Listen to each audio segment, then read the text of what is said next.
was on this day?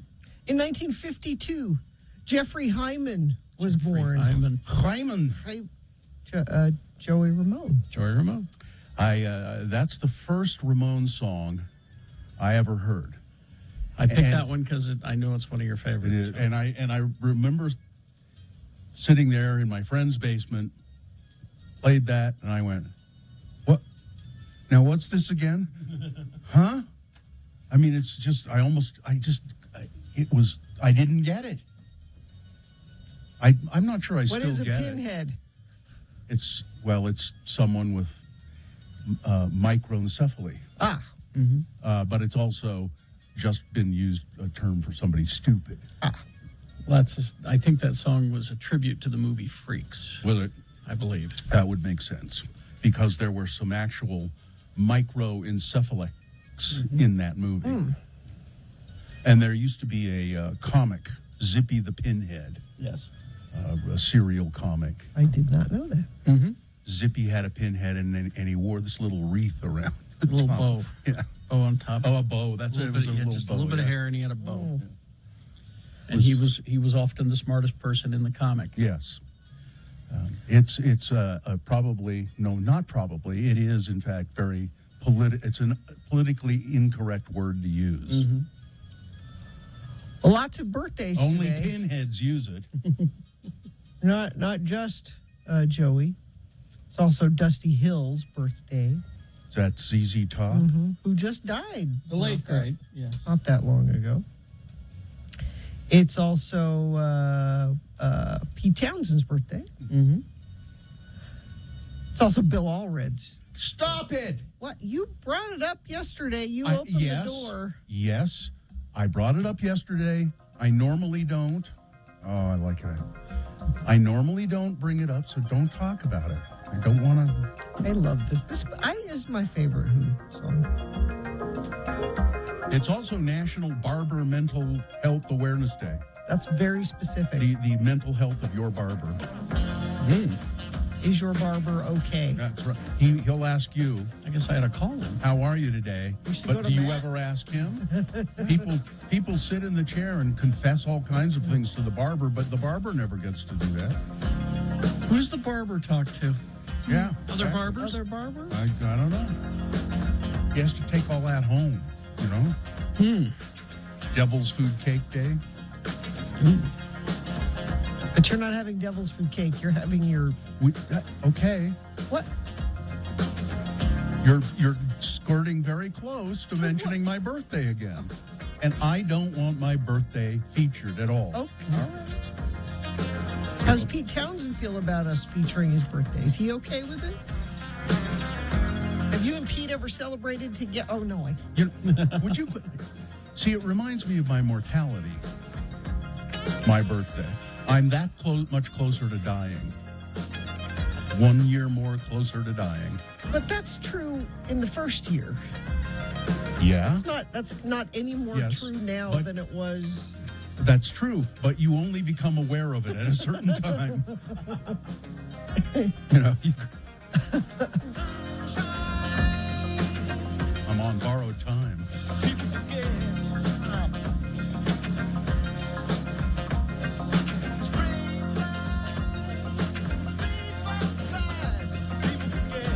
They're on tour right now. Are they? Yeah. They played Cincinnati, which the first time they've been back there since there was one of those, people were killed in the crowd or something. Because they Cincinnati rushed the stage I can't remember exactly the details, but it was something like that. Well, I just remember a T-shirt that you could order. It was in the back of the National Lampoon magazine. It said, "I'd walk over you to see the Who." Oh, that's terrible. Jeez. That confirms what it was. Yeah. What is it? It's an eminence front. Yeah, it's a put on. A put on. You're pretending you're important. That's an eminence front. Don't you know who I am? That's an exactly eminence it front. is. Yes. It is. Don't you know who I am? It is. Yes, Actually, yeah, specifically.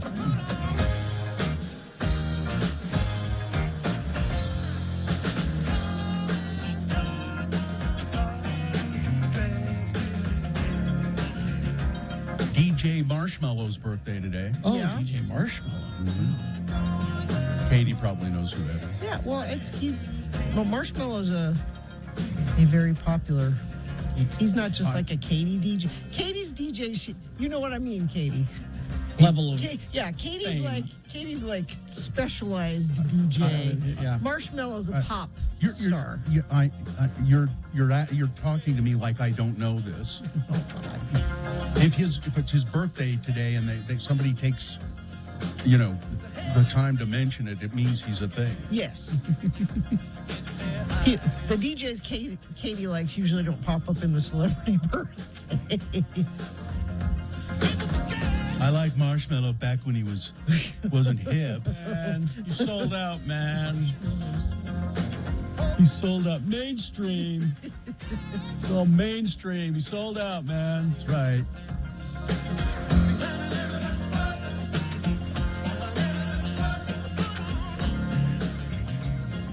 Yeah.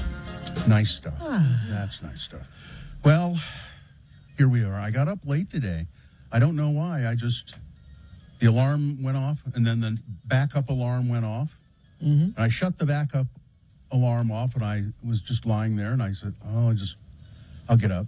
And then I thought, wait a minute, I've been lying here a long time.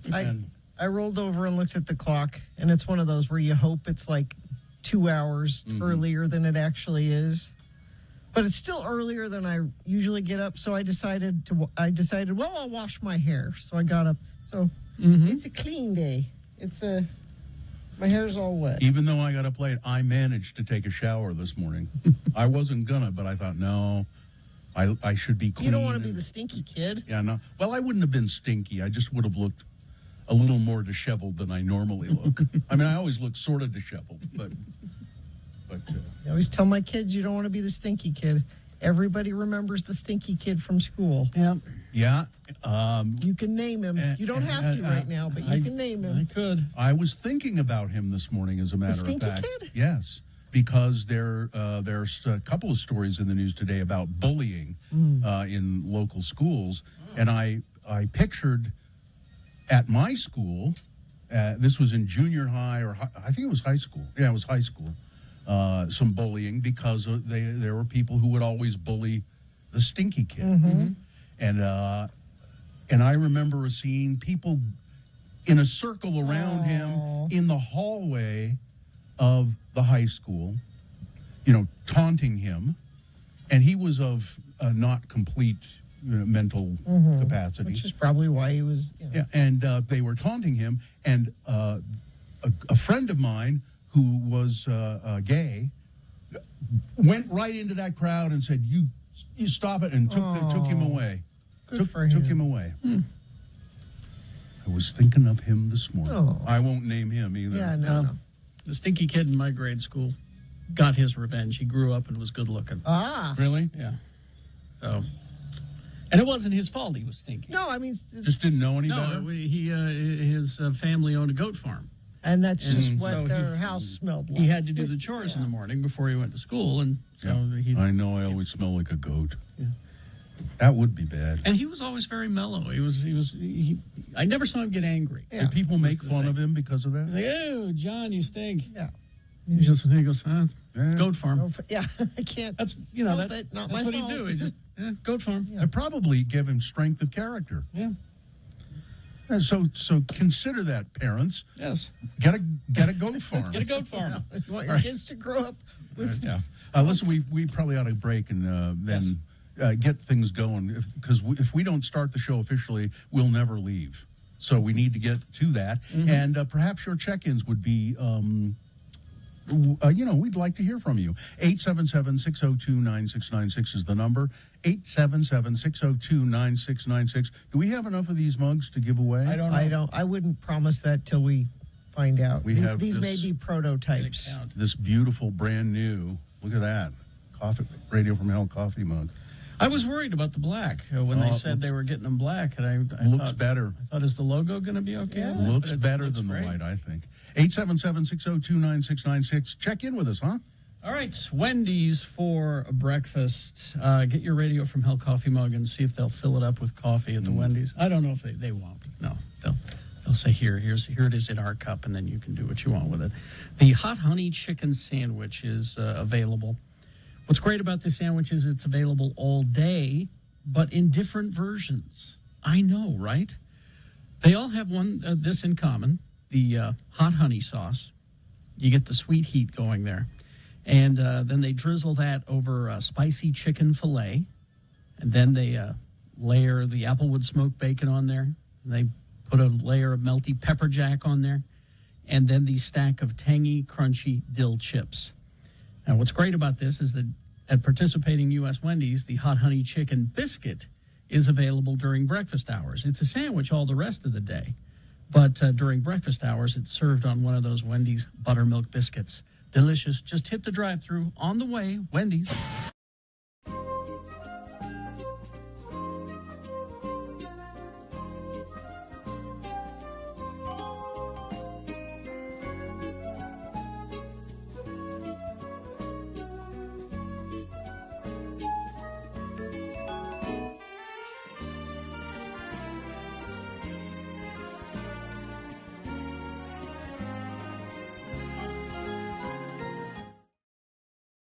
Norm. Spell it with me now. N-O-R-M. And now we'll use it in some dialogue as our two Utah men, LeVar and LeGrand. Today the boys are standing outside the ward house, chatting with a new ward member who has just moved in from out of state. Again, the word is Norm.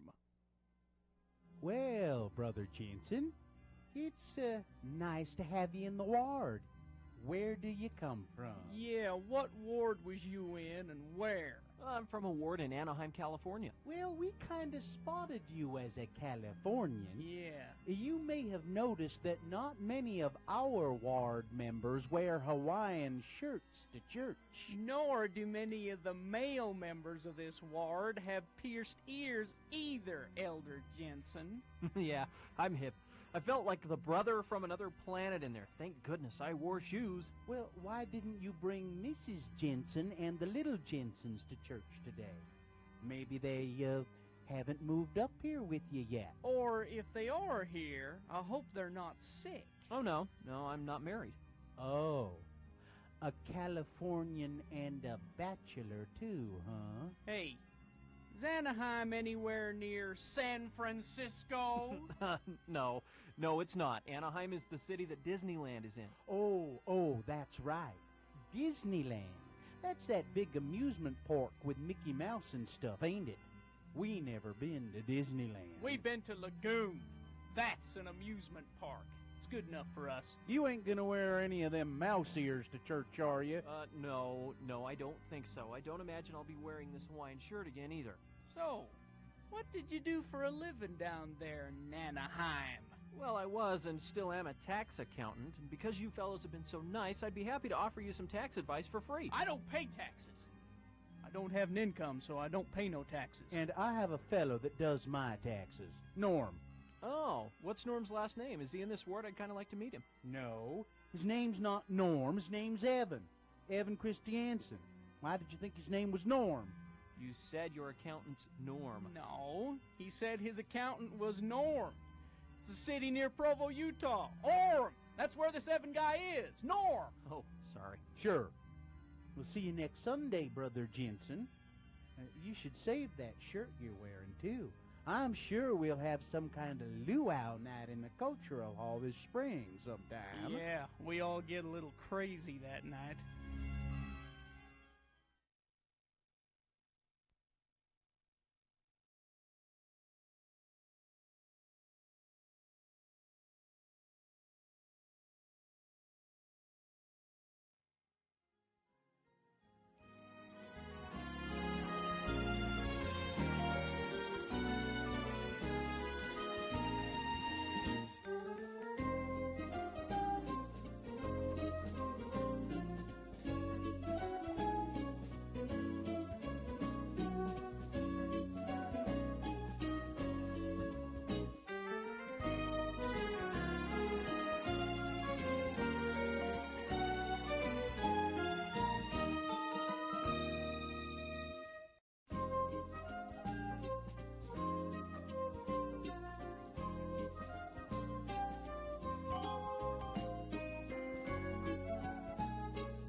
Oh, 621. And if you do that, like check in 877-602-9696, we're told that we can give away the brand new Radio from Hell coffee mug. It's the black edition, and you can see it at x96.com/live, and it is beautiful.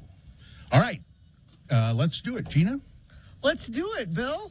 And it would be sponsored, I bet, right? Yeah, that's why I turned to you. The Young Automotive Group.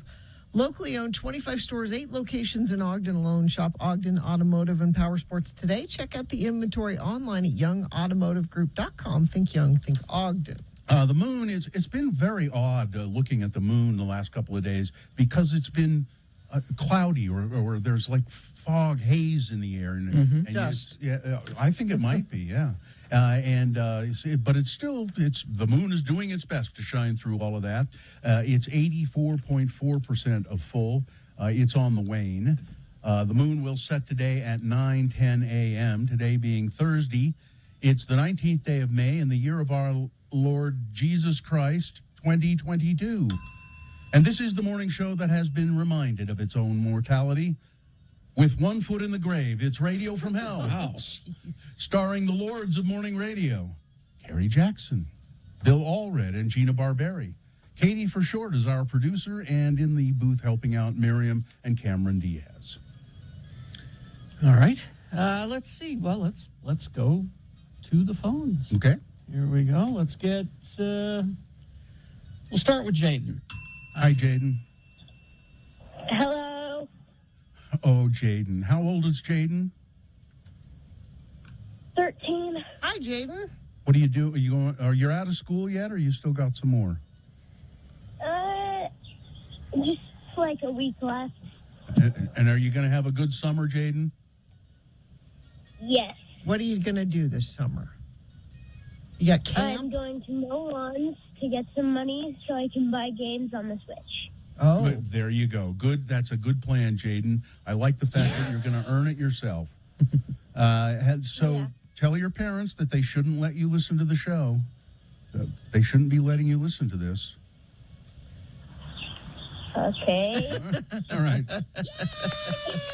All right, Jaden. Have a good day at school. Thanks Can I for- just invite you? Wait, Happy Jaden. birthday. Oh, sorry? Thanks. Oh, thank you. Thanks. Jaden, listen to this. See You what sounded really angry about it. This has been Farting Around with Carrie, Bill, and Gina on X96, Radio from Hell. What do you think of that, Jaden? But it's amazing. Thanks, Jaden. I did like that. Jaden, you're great. Thank you for checking in with Let's us. put him on hold and get him one of these. Did my friend Hayden or Asher call in a while ago? Probably, yeah. I don't know. Could Probably. be. Yes. Katie says yes. Katie says yes. We're going to put you on hold, and we're going to get you a special hot cocoa edition of our mug. Okay? Yeah. I don't think you probably don't drink coffee, right, Jaden? Yeah, I don't. Yeah, that's all right. Hang on, Jaden. Hang on the line, All right, okay? we'll get to you there. Let's go to Max. Max, good morning. Hi, Max. Good morning. How are you guys? Not bad. What's going on with you today? Oh, I'm making an omelet right now. What's in that omelet? Ham, cheese, and some onions and green peppers. Now, that makes it a Denver omelet, doesn't it? Yes. I And know. actually, out east, they call it a Western omelet. They don't know what a Denver omelet Is that is. an omelet named after me, Daddy? No, Denver, it's not. But it is. It's named after Denverine. You know, Denver, I actually submitted Utah Word of the Day this morning, so hopefully you guys use it. How did you But- submit it? I sent it to your email. Okay. Radio from Hell Oh, at... okay. Okay. Well, I have final approval of all the scripts, so I have to see it. Dang it, Denver. No, but I wanted to call because I was listening to a podcast yesterday from September, Mm-hmm. or September, excuse me, September. Uh-huh. And I just wanted to make a suggestion that we need to do Oztober because what goes better than Ozzy and Halloween? Well, that's a creative idea, Max, and someday you'll get your own show. Thanks for checking in with us. Hang on, Max. I'll work on it. Hang on. We'll We'll give you a mug. We'll get Hang you a on. mug for your trouble. Let's see, Michael. Hi, Michael. Mike. Hey, how's it going? Good. Good. Hey, I got an interesting story on that since you played Eminence Front. Oh, yeah. Okay. I, about 30, 35, 5, 6 years ago, driving around, a long time ago, driving around San Diego. I had a girlfriend, and all of a sudden she goes, I want to hear Eminence Front. And like 3 seconds later, came on the radio. So then, and then about a month later, we're sitting there. I had Ron in the back seat, and we were telling him the story. He goes, "Wow, that's amazing." She goes, "Just like now." She goes, "I want to hear Eminence Front." Boom, came right on the radio. You know what that means, don't you? Know what that means, don't you, Mike? Mm-hmm. It means that the radio station was playing Eminence Front way too much. the rotation was too tight. Well, I don't know, man. It was a good song at the time, you know. What it really means, man, is that we can hear you, okay? The radio is listening to you, man. You know, I wondered about that, too. Yeah. Michael, just because we're in a good mood, you want one of these beautiful coffee mugs? Oh, man, I dig on that, yeah. All right, hang on, and we'll get you one. Hang on. Let's see. Kirk, the Prince of Puberty, checking in. Let's see. Teacher Emily checking in. We have hit the 10 days left point. Yes. Not that I'm counting or anything. 10 days left. Oh, school. Yeah. Scott checking in. I would call in, but I'm preparing for a colonoscopy and don't think you want to hear that. No. Yeah, and you can't control it. It just, you have to. Yeah. Scott, don't go chasing waterfalls. Let's see. C. Hess here, dropping in a bit. Wishing everyone there a good morning, and wanted to leave you all with this quote. A journey of 1,000 miles begins with a single step. God, I've never heard that before. Because 1,000 miles sounds like a long way. Gina, you know why it sounds like a long way? It is a long way. It's like for the water pipeline. Never mind. Sid says, I don't remember who the stinky kid was, so I think maybe was I the stinky kid? Oh, yeah, if you can't remember the stinky kid, maybe it was you. Let's see, Cement Dave looking for more information on monkeypox. Oh, yeah, it's here. Oh, I don't have that something story, else but I heard it. To be concerned Send about. it to Bill. I'll look it up. Monkeypox not affecting your drive this morning, it doesn't look like. Things are moving well. I have 0 accidents. No front runner issues. Everything seems to be moving along nicely. If you see something else that UDOT isn't reporting, you can report it if it's safe for you to do that. 33986. Tim Daly has new arrivals daily on a pre-owned selection of over 1,200 used vehicles to choose from. All makes and models. Think Forever Warranty. Think Tim Daly. All right, we'll take a break. We'll be back. Big boy news, opinioendo, and geek news coming up. Stand by for all of that. BigOTires.com. Yes, indeed, Big O Tires. They cars are not perfect. They have troubles. They break down. But you can always take your car to Big O Tires, the team you trust, for tires and for service as well. Yeah, brakes, alignments, batteries, fluids, oil changes, all of that. And sometimes those things happen unexpectedly. Well, Big O will help you with financing options tailored for you. Big O Tires, locally owned and operated, and there are lots of them around the Wasatch Front. What was it? 40 some over odd? 40. Yeah, over 40 Big O Tires. So there's probably one in your neighborhood. Just go to bigotires.com and look it up. And I think you will dig on Big O Tires, really. Did you mention the sale of the tires? I didn't. What would you? Sure. Buy 3, get 1 free on select sets of in-stock tires with installation purchase. Go to bigotires.com for more. Big O Tires, the team you trust.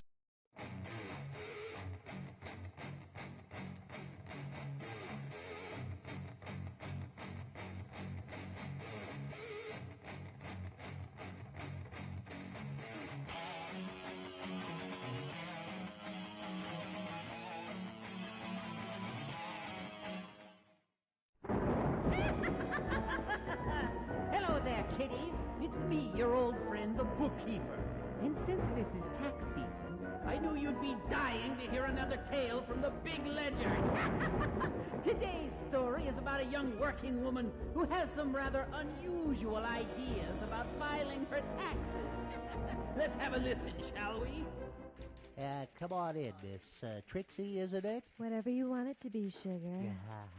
I was finalizing your return, and I came across some items which the IRS might have some questions about. Well, I filled out the forms the best I could. What more do you need to know? You've listed your occupation here as working girl. Well, we all work. Could you be a little more specific? Well, I thought it seemed a bit more polite than prostitute. Yeah.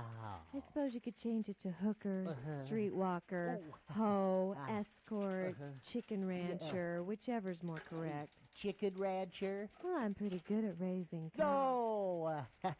I think that escort might not flag it on it. We'll go with that. Okay. Now, you've listed $8,000 in advertising expenses. This seems a bit excessive. Well, in my business, you can't make any money if you don't get noticed. So I got these. Yeah. 38 double Ds. What do you think? They are very nice. You could put those away now. But advertising? Well, they sure stop traffic. Well, why don't we list them as capital assets? Then you can depreciate them over time. Okay. What about this $25,000 for office improvements? Didn't you say you were a prostitute? What office? Well, I had to have a new lamp post put in. You know, the old one did a lousy job of showing off my new capital assets. We'll come back to that. $12,000 in office supplies? Condoms. Oh, well, that offers all the questions I have. Do you realize, Miss Trixie, that you could increase the amount of your return if you had your pimp set up a 401k plan for you? Hey, that's a great idea.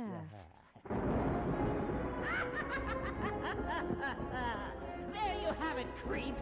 Another great tale from our ledger. Our working girl sure seems to know the tricks of the trade. Remember, keep good records, or you'll end up paying the IRS to screw you.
My question is, and this is for you parents, is I didn't know that they still did these. Oh, yeah. The daddy-daughter Daddy. dance, and there's a mommy-son dance. Yeah, yeah.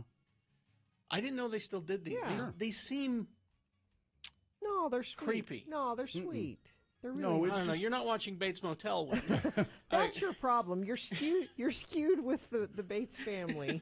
well, they're I mean, they're Because just Carrie, meant to that's all be- that is Tell me, a dance. well, tell me what they. They're- What, I mean, what is it? It's Tell just me. meant to be.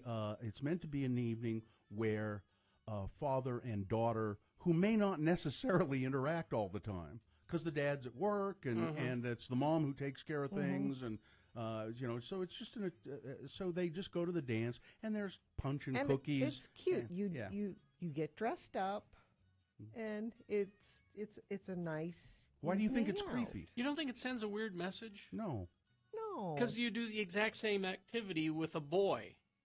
you know, the boy you're dating. It's the exact same activity, the prom, right? Well, except it's or the except harvest dance, except there's a different intent. And this is no different than no. There's a different intent.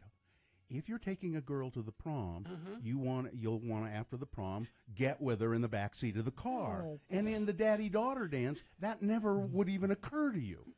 Well, I mean, really? No, Carrie. Okay, do you think this is cute? All right. When dads that have little girls and the little girl wants to have a little tea party, and she invites daddy to the tea party, and they say I'm not getting laid at the end of a tea party. Kids shouldn't be. Well, it doesn't have to go there. It's but that's what the dance is all about. That's what's in Carrie's mind. See, anytime I went to a high school dance, my goal at the end was to at least make out. Yeah. You know? Okay, Carrie, I went to lots of dances where that never happened. Gina, that's a bad example. Gina, that's you. You're a bad example. I just went to dances where it was just about the dance, and we went out to dinner, and that was the end of it. No, Gina, the guy you were with, that was not what it was all about. All guys think that way. Any dance they do. ever. That's the purpose of going to a dance. Yes. No. Okay, you see my point about the daddy-daughter. No, because daddy's it's a daddy. It's not. It's the kid's dad, not a date. The real reason we should stop doing the daddy-daughter and the mommy-son is because this is the age of Disney. At least one of the parents are dead or divorced or something.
Big Boy News and Opinioendo now, brought to you by Electricians, plumbers, HVAC workers. X3 Tradesman is now hiring. Work for the leading tradesman employment staffing agency, X3 Tradesman. Electricians, plumbers, HVAC workers. Apply now at x3tradesman.com. That's x3tradesman.com. I think all of us here in the room know what the OnlyFans website is. Yes. I dare say that none of us have seen it. No. You have to pay. It's a subscription kind of thing. You have to pay to see various people, women usually, mostly, I guess. Men Are do there? it too. Yeah. Oh, you have seen Couples. it then. We've read stories about it. Couples do so you pay money to see risque things, things that you couldn't normally see them do. But Carrie, here it is. I'm giving you a reason to join OnlyFans. Carmen Electra tells People magazine, joining OnlyFans as a creator after taking out lawsuits against several strip clubs in recent years for using her likeness without permission. The star, who is 50 now, rose to fame as a sex symbol in the 90s. It was just like a no-brainer to join OnlyFans subscription-based service to create content, she said. I just felt like, well, yeah, I need to do this. I, for once, have this opportunity to be my own boss. She's a content creator. Have my own creative vision. She's a small business person. Carrie, I know you have had at one time, a thing for Carmen Electra. At one time I did kind of, but, that's gone away. It's gone. I've outgrown that. She says, here's what she will do. Beauty tutorials. Oh, that might interest you, Gina. Do I need a beauty tutorial? I'm not saying you do. I'm just saying you might want to. Do you know how to apply makeup? No. I mean, no. Do I look like I... Maybe that would be taught there. Vacation content, swimwear and lingerie photos, as well as more sexy but classy pictures and videos, she says. Well, she just killed her business. And Val Kilmer says that he begged Top Gun Maverick producers to be in the movie. And he did that through, he has a voice box. I sent you this, Carrie, because I thought you could play it. Where did you send it to me? I emailed it to you. Is it him talking through his... So what they did he had was... throat cancer. So they went back through all of Val Kilmer's old movies, and there's enough there that you can have... I sent it to you yesterday on email. That there's enough words out there of him recorded saying them that he can type out what he wants to say, and it just sounds like him talking. And what I sent to Carrie is an example of that. And it's not just an example; he's commenting on what you're talking on the Maverick. Yeah. I mean, we're going to run out of time here. Let's. The Daily Mail website is slow to load. So let's save it for. All right. Because I want to get to this. The Centers for Disease Control and Prevention is collaborating with Massachusetts health officials on an investigation into a case of monkeypox. The case of monkeypox was confirmed in a man in Massachusetts who had recently traveled to Canada, state health officials said. The patient is hospitalized in stable condition. The patient has been in an airborne infection isolation room. The patient is doing quite well now, but did have symptoms that required hospitalization. Now, they say that they're not sure how the patient was infected, but emphasized, historically, this is a quote, historically, this has been a very rare disease with very rare transmission around the world. What we have seen in the United Kingdom, Spain, and Europe has been novel, and that gives us cause for concern. But I think appropriately, people should not be afraid of monkeypox right now. Monkeys! But it is... So I should tuck away my worry for... I guess it doesn't need to be front and center right now. I guess they call it monkeypox because it's spread from monkeys to humans. And the symptoms are awful. Rashes, lesions, flu-like, lymph nodes swelling, a rash on the face. It's rare, but very dangerous. All right. So I think you should still be on the alert. Okay. Good. Be on the alert. A third of the United States, 1/3 of the population, should be considering wearing masks, health officials say, because COVID-19 cases are increasing and could get even worse over the coming months. Increasing numbers of COVID-19 infections and hospitalizations are putting more of the country under guidelines issued by the U.S. Centers for Disease Control and Prevention that call for masking and other infection precautions. Right now, about 1/3 of the U.S. population lives in areas that are considered at higher risk. Now, this is mostly in the Northeast and Midwest, those areas where people should be considering wearing masks indoors. But Americans elsewhere should also take notice. And why not wear a mask indoors in those other areas? I don't know. Because of freedoms. Prior increases of infections in different waves of infection have demonstrated that this travels across the country and can do it quickly. For instance, Summit County here in Utah. Utah is no longer solidly green on the nation's COVID-19 map, with only low levels of the virus now that Summit County's case counts and hospitalizations are up.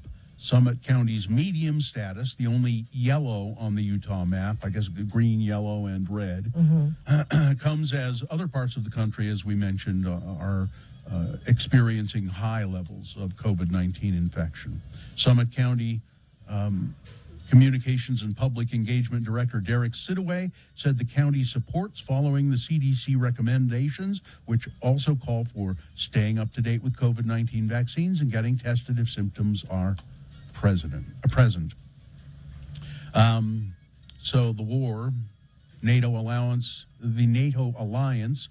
doesn't expect significant gains for either side of the battlefield in Ukraine in coming weeks. I think we'll be in a standstill for a while, a NATO official said. According to NATO, the momentum has shifted significantly in favor of Ukraine. And the debate within NATO circles is now over whether it is possible for Kyiv to retake Crimea and the Donbas territories seized by Russia and Russian-backed separatists, respectively, in 2014. Wow. I think they could, in fact, take those back, said one NATO official. Not right now, but soon. But if they can keep up the fight, I think they can do it. Now, I've got all kinds of boner candidates today. And this certainly could have been one. Back when we did more boner, there was room for all of these, but there isn't now. An 8th grade student is speaking up after she said she was targeted and discriminated against by the assistant principal at her school. Really? The assistant principal in the Granite School District was placed on leave Tuesday following racism and harassment allegations made by the 8th grade student. Fox 13 spoke to the 14-year-old. After what he said to me, that's something I'll never forget. He can't take that back, said Melanie Auer, I think is how you would say her name. 14-year-old Melanie is a student at Bonneville Junior, and she said her excitement about wearing a new outfit to school was crushed on Tuesday. She was told by the assistant principal she was not following the dress code. I was wearing cargo pants, and I had a shirt on that showed just a little bit of my stomach, said Auer.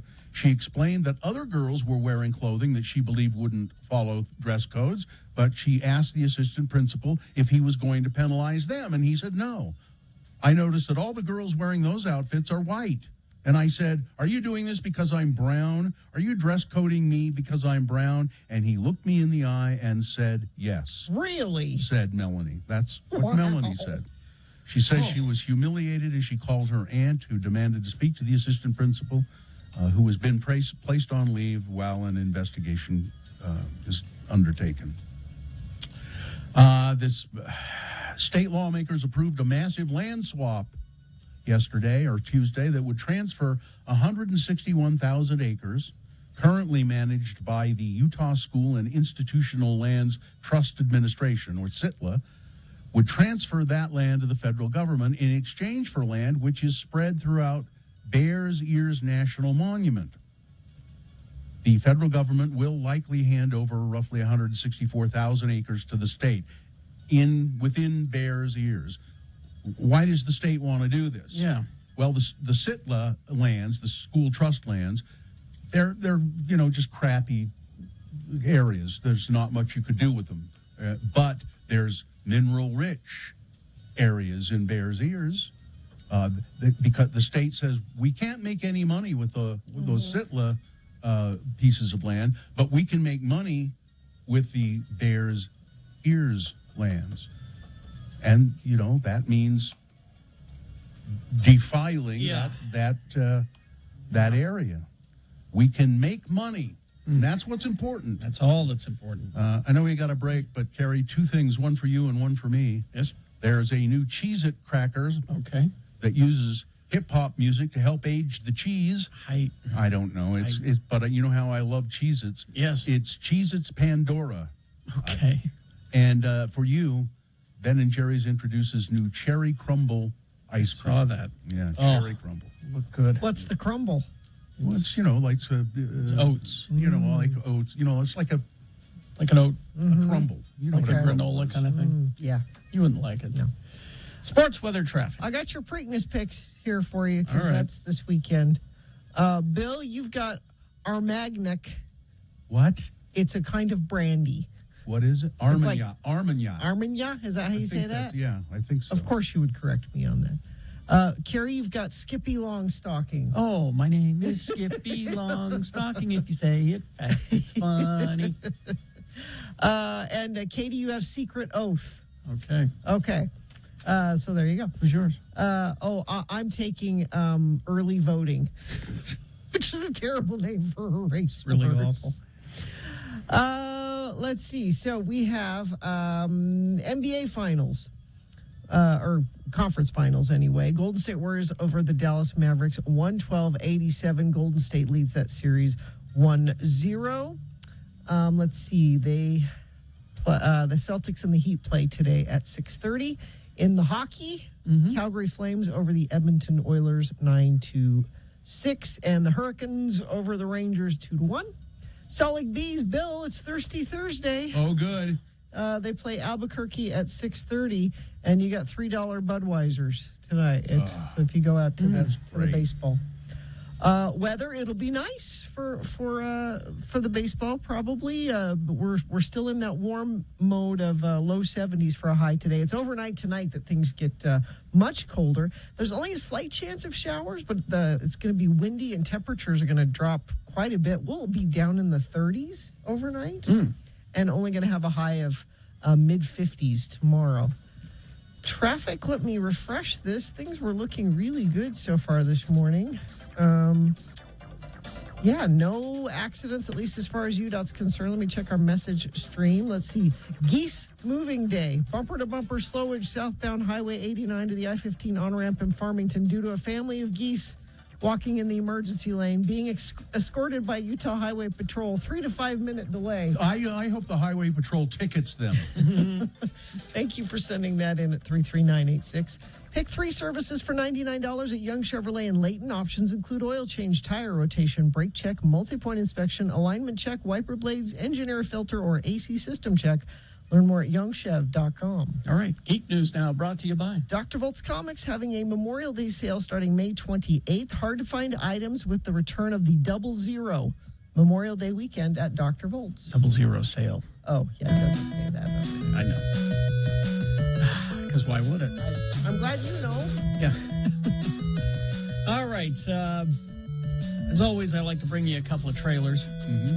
And the first one I'm thoroughly enjoying because, well, it's our first look at She-Hulk, Attorney at Law. Yes, it's real. Being a superhero is a trial by fire. Who's going to protect the world if not people like you? Is she green? Yep. I'm Jennifer Walters. I'm a lawyer. I have great friends. Can we get some shots, please? It's an emergency. Demanding job. We just started a superhuman law division, and I want you to be the face of it. And a frustrating family. Because you didn't ask for this, but you still got to deal with it. Your transformations are triggered by anger and fear. Those are like the baseline of any woman just existing. Oh, Bruce, how it feels like if I don't transform, I'm gonna die. Yes, yes, yes. No, no. So, yeah. To be a normal, anonymous lawyer. Can you tell us where She-Hulk is? Jen, you're a story now. Girl, your ass looks crazy right now. The thing about She-Hulk... You could be an Avenger. Oh, I'm not a superhero. That is for billionaires and narcissists and adult orphans for some reason. So she's not a superhero. Well, in the comic book, she didn't want to be a superhero, but she liked being She-Hulk. So in your 30s. Yeah, this is the best date I've had in a while. Oh. Should we split some fries? Let's get those to go. Yeah, she, and now she's carrying the guy to her bed. So is she always green? Well, in the comics, she preferred that form. Okay. Over... Because she's not like Hulk that, like... he can't change. Yeah. Well, now, because he's now Professor Hulk, he's always Hulk.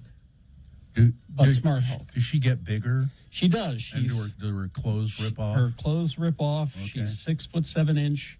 She-Hulk attorney at law, starring Tatiana Maslany. Oh, she's great. Maslany, yeah. She is Jennifer Walters, the sensational She-Hulk, the lawyer who specializes in superhuman-oriented legal cases.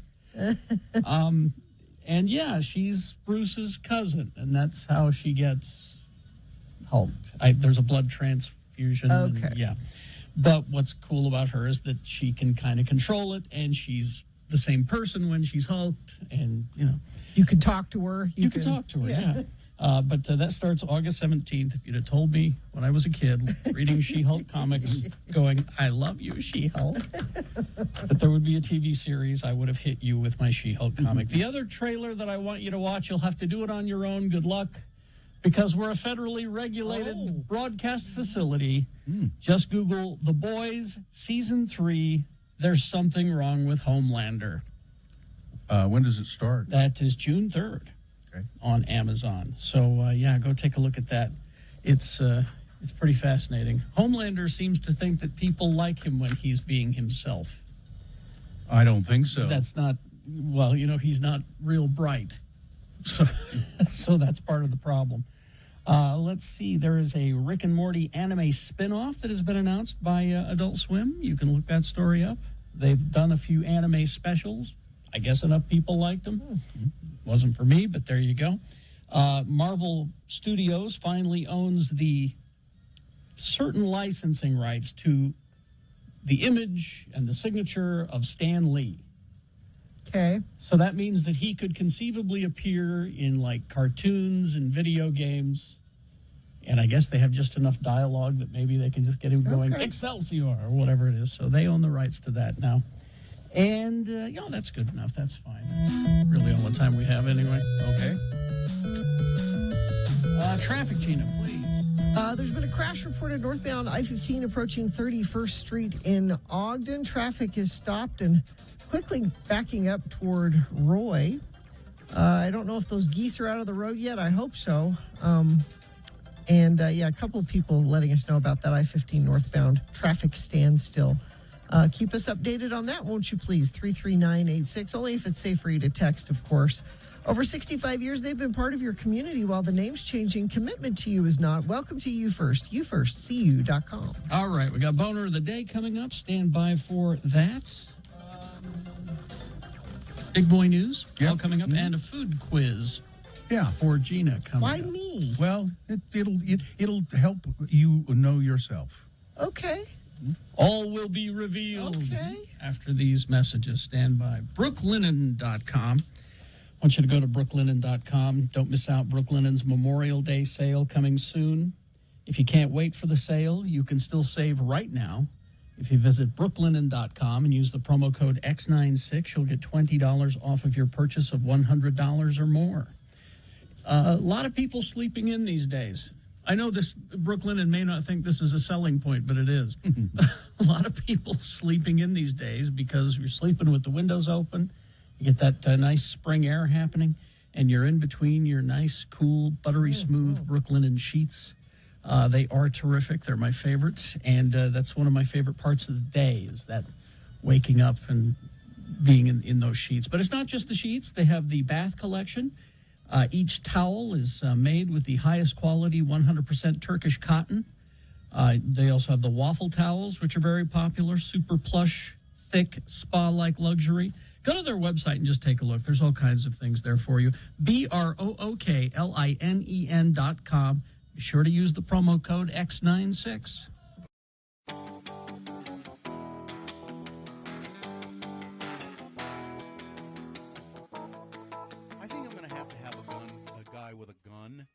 Come and sit out in my backyard and kill raccoons. You tried to do it the nice way for how many years have you been trying to do it the nice way? And you know what we do now is we remember to lock the cat door at night.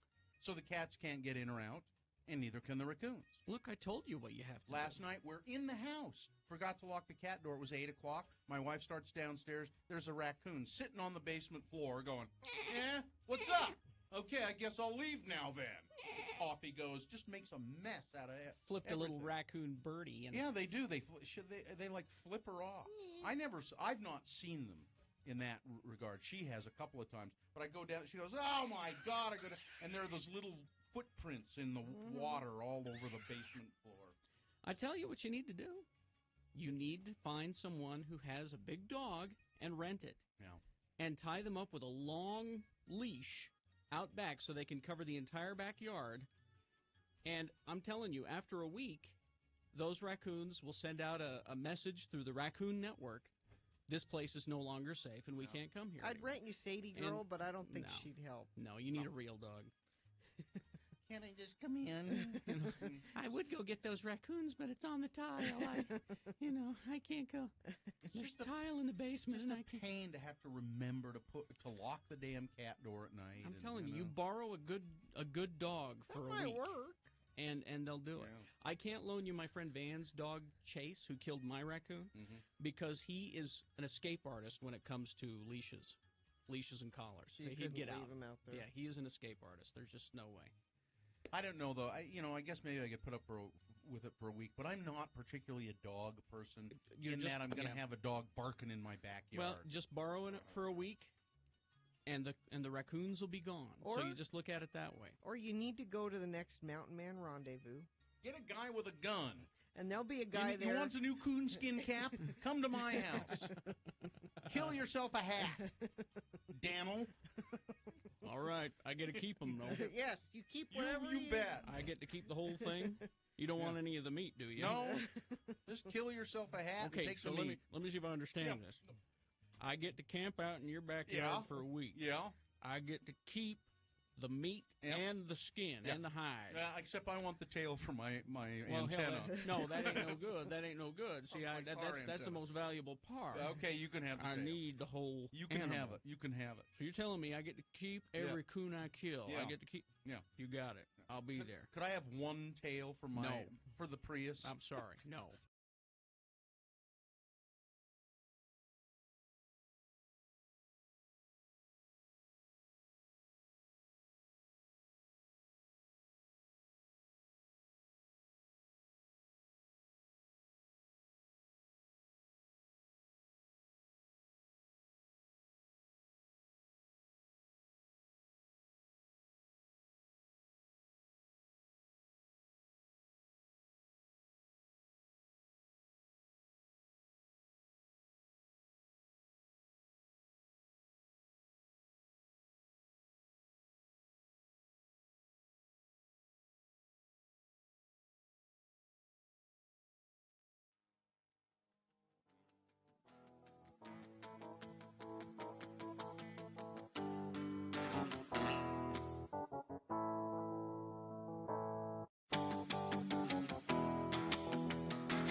5. I need to correct something, and then we'll do the food quiz for Gina.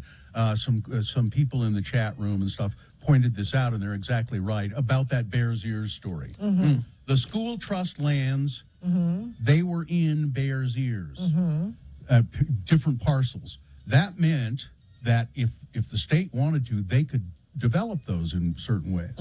What they're doing is trading those pieces that are in Bears Ears for land elsewhere, and then that preserves Bears Ears. It's a good thing, really. Oh, I the see. Southern Utah Wilderness Alliance says the land swap is going to result in better management for sacred and cultural sites that's within the good. monument. That's good. Thank you for pointing that out. I was absolutely right. Corrections for the Radio from Hell show are available. I don't know. Now, Gina. Yes. I saw this today and thought of you immediately. How you eat your food says a lot about you. Okay. You may not think at first that's the case, but it is. How and what you eat is often determined by your personality. While food cravings might determine what we eat and when, it's our core personality traits that dictate the foods we like and exactly how we eat them. Is one of these eating in your car? Is one of the? I don't think so. But should be. But it should. Yeah, it should be. The first one is: are you a slow or fast eater? What would you say? Slow. I used to be an extremely fast eater. I was always the first one away from the table. Not anymore. And the reason I was a fast eater is because when I was a kid, that's where all the violence happened, around the dinner table. Oh, jeez. So You want to get in and get out. Yeah, you bet. You want to get in and get out. A slow eater. Slow eater, you, Carrie? Probably slow. Okay. Fast eaters tend to be ambitious and impatient. Oh, yeah, that's not me. That's not you at all. Fast eaters are usually great multitaskers. Yeah, that's not you, No. Gina. They also make great partners because of their giving nature. I have a giving nature. Why does being a fast eater make you have a giving nature? Why? Because you want to finish that meal and then do something nice for somebody. Now, fussy eaters Yeah. tend to exhibit anxiety and Yeah. neuroticism. Well, Eating speed aside, your food preferences say a lot about you, too, from how you like your eggs or steak, I don't how eat to eggs. how to cook your toast. For instance, eggs. Now, you don't even like them. Nope.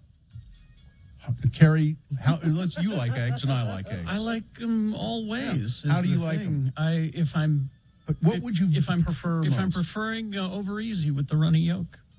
Yeah.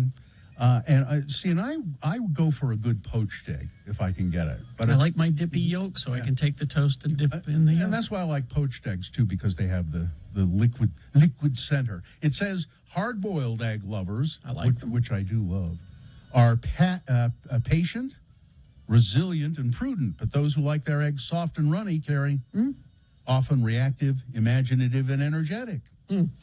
Okay, next one. Scones. Yes. Jam or cream first? First? Yeah. So, which Brits love a scone, but what comes first, the jam or the cream? And that's clotted cream, is what it is. Well, I prefer cream. The It good sounds news. like they want you to put both of them on. Those who slather jam on first are dignified, courteous, and charming. Those who go straight in with the cream. I'm straight in with the cream. Yeah. You like the clotted cream? They are adventurous, colorful, and daring. Nope, that's not you at all. So this is faulty. This is very faulty. Now steak. Yes. Some people enjoy a rare steak. No. Yes. Some enjoy it burnt to a crisp. Gina? Well, Here's the answer about what it Ruined. says about Is you. ruined one of the categories? Yeah, well, it's rare, burned to a crisp, and just ruined. If you find yourself saying, "Well done, please," when ordering a steak, you're probably someone who takes things a little slower. Just a little bit slower in life. And also, it for some reason, it says you convey a considerate nature. I have a considerate nature. Yeah, I would say you do. So this one is the most spot on one so far. Take things a little slower. Chocolate. The question isn't whether or not you like chocolate, but how and where do you store your chocolate? Store. Yeah. Some people like it cool and kept in the fridge.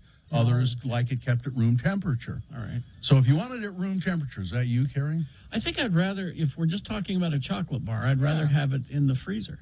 So really? I get the, you know. Oh, no. Okay. Well, how about you, Gina? No, I'm room temperature. Okay. Well, if you are refrigerator storing, if you're room temperature storing, you are considered to be dynamic. No. Collaborative, but also very simple. Yes. That's one of those is you. Yes. Now, if you like it in the fridge like you do, Carrie, it means that you are cultured and far-sighted. Cultured? Yes. And inspiring. That's true. Okay. Here, French fries. All right. A side of French fries. Yes. Great. Always. Now, do you now? I see. This is a British thing, and I'm not sure what this is. Chunky. Do you want chunky or fries? Well, chunky, I think, are those English, like the square. Oh, the kind of little squares. Those are good. Chips. Yeah. So chunky lovers are thought to be hardworking, conservative, and loyal. Fries fans, which is all of us, I think. Curious. No, that's not you, G. No. So you should consider going to chunky. Curious, trendy, and youthful. Nope. Yeah, none of those things. No more fries for you. But see, I would say I take fries in all their forms. Sure, I would agree. Finally, your toast. Yes. All right. We all like toast. Yes. Which condiment you choose for your toast is up for debate, but how you cook it really says something about your personality. You like it lightly toasted or extra dark? Lightly toasted. Oh, my God. This is cut off. I'm not going to know what lightly toasted toast I'm going to try and get it here. I don't know why it's cut off. And I'm a blues brother. I'm dry white toast, please. Yeah, which is just so dry bland. white I toast. can't. Yeah. Well. Oh no. Oh, this is tragic. Based on what I've learned so far, what I've figured out is the way you eat your food tells me nothing. Absolutely nothing about your personality. And this is clickbait designed to make you exactly what look. So that's what I've learned. This is who I am. Oh, I wish I could find You can't get a diagnosis from a list. I-15 northbound, that crash at 31st Street in Ogden, all 3 lanes are blocked just before 31st Street. Traffic is getting by on the shoulder, but delays stretch back before Riverdale Road exit. That's got massive slowdown up there in Weber County. And we also have, crash westbound Pioneer Crossing at southbound I-15 American Fork. That is off to the right shoulder. And a few of you texting in about that issue by Riverdale Road. Sorry, if you're stuck in that, keep us updated on when things start moving again. 33986 if it's safe for you to do that. Pick 3 services for $99 at Young Chevrolet in Layton. Options include oil change, tire rotation, brake check, multi-point inspection, alignment check, wiper blades, engine air filter, AC system check. Learn more at youngchev.com. Before we get to boners, listing the boner candidates, I found the story. Toast, lightly toasted or dark. This is from our prep service. That's where they left it. Mm-hmm. They didn't finish it? No, extra lightly toasted or extra dark. That's the question. Which do you prefer? And that's where the story That's where it ends. Yeah. Okay. Thanks. So, a lot of problems with that service these days. All right. Boners coming up. Stand by for that. Here are the candidates you'll be considering for the boners today. No one deserves it. Calling all cars, be on the lookout for the pooper trader. And boner candidate number 3, Bush fesses up. All right. UtahPrideCenter.org. The Pride Center. Oh, it's Pride Week. It's Pride Festival. Yeah, Pride Festival and Parade. It's happening May 29th through June 5th. Of course, June 5th is when the parade is, Sunday morning. But there's all kinds of events going all weekend long. The festival's on Saturday and Sunday, the 4th and the 5th, and it's bigger and better than ever, they say. More events, more food, more drinks, more music, more space, and more parade route. And all of this benefits the Utah Pride Center. All of the proceeds, most of them, I believe, benefit the Utah Pride Center. It is a guaranteed good time. It's Always so a much lot of fun. So much fun. The parade is great. The parade is on Sunday morning, June 5th. So you can buy your pass or tickets now at utahpridecenter.org. That's utahpridecenter.org. And remember, all of that money goes to proceeds that go to the Utah Pride Center's life-saving programs and services. Real alternative is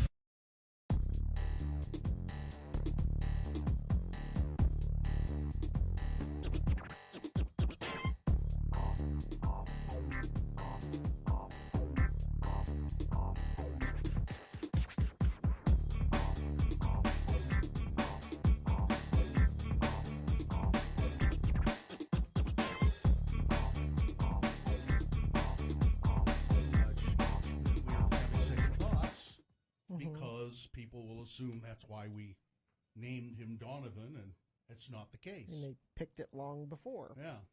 And just parenthetically, there's a news story today that says 109 parents have apparently in 2018 named their baby Tesla. But I got an email from our former organized intern, Sarah Spain, about baby names. Okay. Said, I enjoyed listening to that letter from the woman who would like to name her child Donovan. I had a similar situation about 10 years ago. Despite the fact that my husband has repeatedly begged me to stop comparing our dog to other people's children, he's not here right now, so I'm going to do it. So they don't have kids, but we adopted a 2-year-old JRT. Jack Russell Terrier. Ah, yeah, very good. Thanks, Carrie. Carrie speaks dog. From the Humane Society in 2010, and her name was listed as Belle. Now, I feel strongly that dogs should have 2-syllable names. You should feel strongly about that. Nicknames and full titles notwithstanding, and so I changed it to Bella, trying to keep it as close to her original name as possible. A friend told me several years later that dogs are named like hurricanes as they come to the shelter. They just give them a name. Yeah. You can change it to whatever you want. They just give them a name because they want to call them something, but it's not that they respond to it necessarily or anything. So if you recall in 2010, Twilight, the sparkly teenage vampires, was very popular, and every person asked me if I'd named my precious fur baby after that awful character from those books. I would posit that it's an actual insult that someone would think I would stain a creature with a name from the book series than someone thinking that you would name a child after, as Gina pointed out, a wonderful, generous human being and basketball player. Yes. However, years have passed and not one person asked me if I named her after Twilight anymore. The question I get asked more often now is whether she is male or female, and my favorite response to kids especially is that her reproductive organs were removed, and I've never been able to ask her how she identifies, so I'll just call her Bella and don't worry so much about the label. Like that. As Bill mentioned in the time young Donovan is in school, not Donovan Mitchell, but the kid, Spida Mitchell will probably have retired. Regardless, Donovan is a lovely name. It isn't like Avery, Office Products, or Stockton. Malone has a middle name, sure, but as a first name? Some people shouldn't be, Malone as a middle name, sure, but as a first name, some people shouldn't be allowed to procreate. Or Zebulon or Elzard, hand to Thor. I absolutely attended school with both of those. Really? Wow. Yeah, Elzar and Zebulon. Or many of the other asinine names that people come up with to make their kids different. All it does is make each school year difficult as the teacher and new friends try to figure out how to say and or spell the name. So you shouldn't care what other people think. If 5 people think you named them after a great person and a basketball player, so what? At least it isn't someone who is a real turd. My name is Sarah every day. And every day I want to smack Sarah Huckabee Sanders for smearing our good name. That's right. You'd be hard-pressed to find a name for a child that doesn't carry with it someone who had it before. Good luck. Hope you get lots of sleep before August. I don't know why before August. What? Don't know. I don't know. Is something happening in August? Do we not know? I don't know. Does she know something we don't? Maybe. Oh, no. She's talking about the people whose baby's going to be born in August. Oh, she's not talking to us. No. She's talking to them. Yeah. Okay, good. Confusing. She says, adopt, don't shop. Love the show. Gina, you don't ruin anything. Love your former intern. Sarah. You know, I was at that graduation this weekend, so you spend 3 hours listening to names being read. Mm-hmm. There were 2 princesses. The name. The name Princess. And one of them, middle name. What? Leia. Really? Princess Leia. I thought they didn't say the middle name. No, I said some of them. They know that she's a general. General Leia. Well, it's Sanderson. Not a princess anymore. But there was an actual Princess Leia. Wow. And a lot of Emilys. Emilys. A lot of Emilys. You've gotten a lot of crap over the years for naming your kid Festus. I have. Yeah. He was the only one in his class. Festus, it's a biblical name. And people spell it wrong all the time. They spell it with an IS. No. On his birth certificate, it's US. Festus. It's a biblical king. Look it up. King Festus. It's true. But yeah, if you want to run your baby names by us, email them to us, radiofromhell@x96.com. Yeah, if you have any doubts about baby names or you're having a hard time coming up with one, my go-to name is Shlomo. But there's a chat room. I know a guy named Zoltan Kolazar. Oh, poor guy. Well, he's Hungarian. I don't know. I think that's Zoltan is a name that they give kids in Hungary. A friend named Rachel was an elementary school teacher. One year, her bad student was also named Rachel. She spent every day yelling at herself. Rachel! Yeah, don't ever talk to teachers about what your baby name is, because inevitably they've had someone in their class that was the terrible kid, so just don't run it by teachers. You'll never be able to pick a name because they all have. Oh no, that's. I had a bad Thane once. A bad Thane? Thane. Thane. He was a bad kid. Thane. That's what. I pulled Thane out because someone in the chat room says, "I love my son's name, Thane." Thane. Oh, is Thane a Utah thing? No. Are there Thanes everywhere? Are there Thanes? Yeah, I think so. It's not common, but it is. I feel like it's a Utah name. No, it isn't. And I don't know why, and don't take this personally if your name is. I've never cared for the name Nathan. How do you feel about Nate? Nate's all right. For some reason, Nathan. I've just never cared for that name. I saw our friend Nathan from the mattress firm. He now works at R.C. Willey. See, Nathan, he's a nice guy. He's a good dude. Yeah, I've never cared for the name. Like I said, don't take it personally. It's something wrong in my brain. All right? I'm looking up Thane, Gina, just to see. But how popular is I don't know how popular it is. Well, if it's very popular, then it must be everywhere. Well, no, I don't know that. I know a dude named Christian Shank. The hell? The last name Shank. There's just no right name, I think.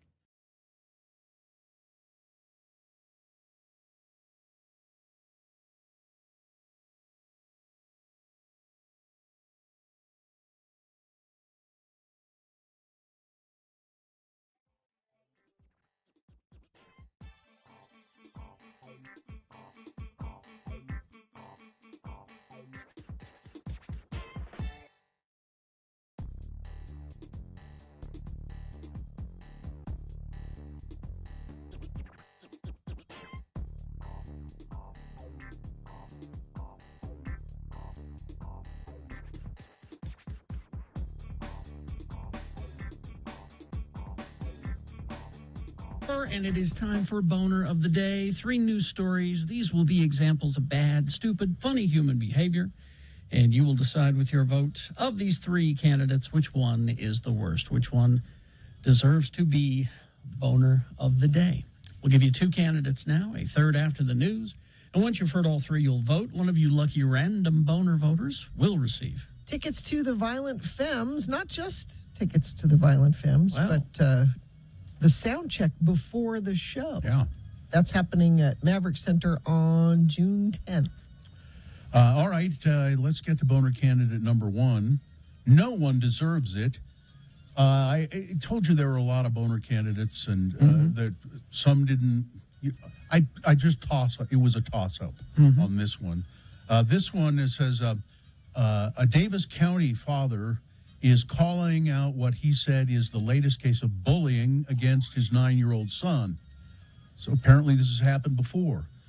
Kids threw food on the cafeteria floor, rubbed it on the soles of their shoes, and then gave it to him and made him eat it. And it was on video from the surveillance cameras in the cafeteria, which also says a lot about today. You have to have surveillance I wish that in was not school. the case. It was very hard to watch, said Bill Jacoby, father of 6, including a 3rd grader, Will. It was hard to see the joy in some of these boys' faces as they were doing it. Bill said he saw a video from the cafeteria of Sand Springs Elementary in Layton. What did our son do to deserve this? Nothing. The father asked. Nothing. And the answer is he didn't do anything. He agreed to speak about this on Wednesday. He said, we've been reached out to by people in the city, the school.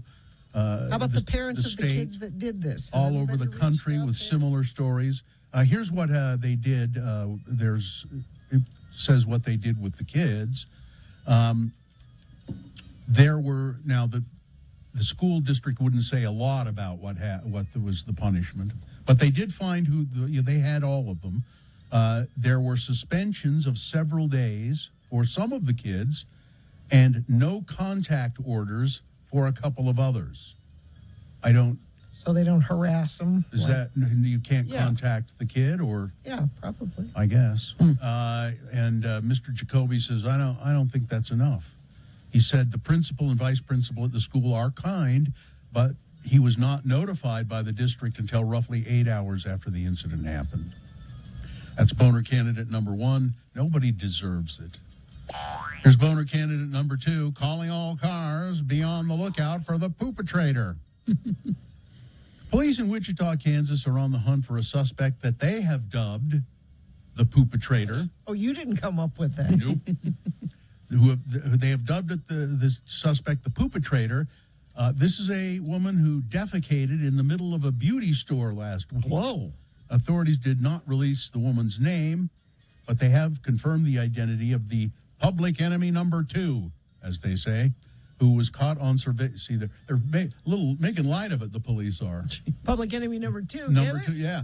Caught on surveillance camera going to the bathroom in an aisle of the Mid-K beauty supply store. What? According to police, the defecation was significant enough, that 8 wigs were destroyed as a result. Now, there's a specific you need in a story. 8 wigs were destroyed. The incident was caught on camera, but, quote, for the good of all of you, we are not posting the footage of the offending fecal assault, said the cops. We've already confirmed. Oh, now this is just bad. This is what the police say. We've already confirmed this is not Amber Heard, so please stop calling and emailing that info. Is this a real now I'm wondering if this is a real story. I Why think would it the is. police say that? It's because they think they're funny. Or it could be because people are, sending little messages on their website saying, "Is it Amber Heard? Is it Amber Heard?" Yeah. Well, you saying we know that it's not Amber Heard, please stop sending that, will only increase the amount of comments asking if it's Amber Heard. Boner candidate number 2, be on the lookout for the poopatrator. Wow. And then coming up in a moment, number 3, Bush fesses up. Boner candidate number 3 for Boner of the Day, coming up after this Big Boy News and Opinioendo, brought to you by. Are you searching for Pokemon? Locally owned Haster Games has the best selection of Pokemon, Dungeons and Dragons, Magic, and more. Shop online at HasterGames.com or visit the store. 6831 South State. Curbside service is available. Well, I found the rest of that food quiz. Oh, good. And let's just, because we were left hanging about toast. About toast. How do you prefer your toast? Dark, golden brown? How do you prefer it? It says here for the golden brown types. That's me. Yeah. How about you, Carrie? Well, I have a special procedure. It's complicated. Okay. It won't fit on a list. Carrie's a toastist. Well, this says if you like golden brown toast, Gina, Yes. you're a bit of a perfectionist. Not so much. You're practical. Yes. Well, maybe, yeah. Yes. And pretty popular, too. You were on the drill team, weren't you? I was. Oh, there you go. For the thrill seekers who prefer dark and crispy, well, you're free-willed, self-sufficient, and a bit of an adrenaline seeker. See, and I like it. I do like dark toast, not burned, but quite dark with butter just sinking into it. I like dark toast when Jupiter aligns with Mars. What does that mean? Is that on the list? And then peanut butter or a smoother crunch. Carrie, this is supposed to be lighthearted. Don't pick on it. We won't do peanut butter. We'll save it for later. Oh, man. I hate to do this story, but here it is. Springville. Officials are investigating after a 17-year-old girl and her 20-year-old ex-boyfriend were found in the front seat of a car with gunshot wounds. It was in Hobble Creek Park, if you know where that is. The man was pronounced dead at the scene. The girl was taken to the hospital, not expected to survive, however. And another source at Springville City says she did not survive. Police are calling the incident an apparent murder-suicide. An investigation is ongoing. Police were called. They were requested to do a welfare check on the girl and her boyfriend. The couple had broken up the night before. Information suggested that the man had made some threats. Police also learned that there was a firearm in his possession that was missing from his home, which they assumed meant he had the weapon with him. So the cops were able to kind of track them down, but it was too late. It was too late. That's just terrible. A Utah County judge has granted a protective order against a Republican state Senate candidate, Brandon Beckham, after a woman that he is charged with sexually abusing reported that he had recently interacted with some years-old social media posts. Utah County Prosecutor Stephen Jones said during the early Wednesday court hearing that somebody named Brandon Beckham went through 2 or 3 years of Venmo transactions and liked some of them. Creepy. The mobile payment app features a news feed where users can see, like, or comment on there, which I think is weird that Venmo does that. You can disable it, I think. Beckham is running for office against incumbent state senator Keith Grover, and now he has a protective order against him. He's denied the charges. There will be a trial, second-degree felony count of sexual abuse. He's denied the charges. He says they're just out to get him politically. Don't they all say that? More reservoirs across Utah may run dry, and the Great Salt Lake will continue to decline. Moving on. The baby formula shortage. The Utah House of Representatives, I haven't looked to see how our representatives voted, passed a $28 million emergency funding process to address the baby formula shortage. I'll look and see how our I think you can guess. Our 5 representatives voted. I'm guessing that they voted against it because, that's what you do. And President Biden, the one who's doing nothing about the baby formula shortage, announced Wednesday that his administration would be taking more action to attempt to alleviate the shortage. They're going to invoke the Defense Production Act, which allows the government more control over industrial production during emergencies, to direct suppliers of formula ingredients to prioritize delivery to the people who make the formula. See, we don't have to be spending this money, though. There was a Trump-era ban on importing formula from Canada. Yeah. That Trump put in. If they were to repeal that, we could import from Canada and at the same time get this factory up and running again. But we could be getting it from Canada right now if they just repeal that Trump-era restriction. It appears that the Pennsylvania Republicans are suddenly okay with counting mail-in ballots. Yeah. The Mohammed Oz race is very close. They may have to do a recount, and the Oz They're is going to saying trust the results of Ooh, that, The yeah. mail-in ballots? Well, they'll probably have to do a recount, but Oz says based on how many uncounted absentee ballots there are and mail-in ballots, by the margin of which Dave has won so far, we're confident of victory. That Dave McCormick will win. But we need to count all the mail-in votes, they said. So suddenly the mail-in ballots are fine. valid. How do you? Well, it's because it's theirs. Yeah. See, How do you know they're real? It's a Republican race. See, And so Carrie, I know you were probably nowhere near Charlotte County, Florida. But a man in an 8 only mask, in my mind. a man in an 8 mask had a sledgehammer and he went into a laundromat. Wow. And he was going to rob it. He used the sledgehammer to smash a coin change machine, and he got $800. This is like a Mad Lib. Yeah. You know, where it's give me an item, 8 mask. Yep. Give me another item, hammer. Give me a place, laundromat. There it is. There's video, but the guy, somebody is yelling, "We've got to go. We've been in here too long." Oh, it was the getaway guy. Yeah. So there was a getaway guy and the guy in the 8 mask. I hope the getaway guy was. You're with a stealing sledgehammer. change, and you have a getaway guy. Well, yeah, man. We're not going to be. Bigger jobs. We don't want to be in the stupid crook list on some radio show. The getaway guy was a woman, and she had when they caught up with him, she had dyed her hair blue, thinking that would. That'll help. You know, that they wouldn't be able to identify never her recognize because boy, these people are stupid. All right, that's it. Weather, traffic. Well, there's some big changes. An organized cold front is taking aim at Utah. They got together, they voted, they said the organized cold front.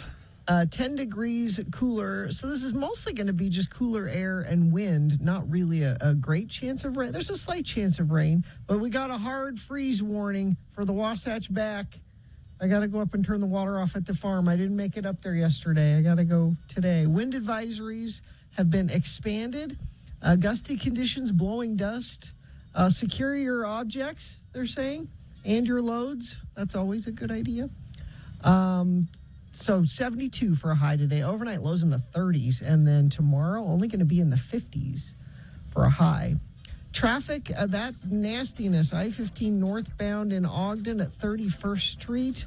All lanes of traffic are stopped. Traffic is getting by on the shoulder, and that's stretching backups all the way back to Roy, and not getting through there very well at all. If you're stuck in that and want to text us, let us know what's happening, and when things clear up, that would be greatly appreciated. 33986.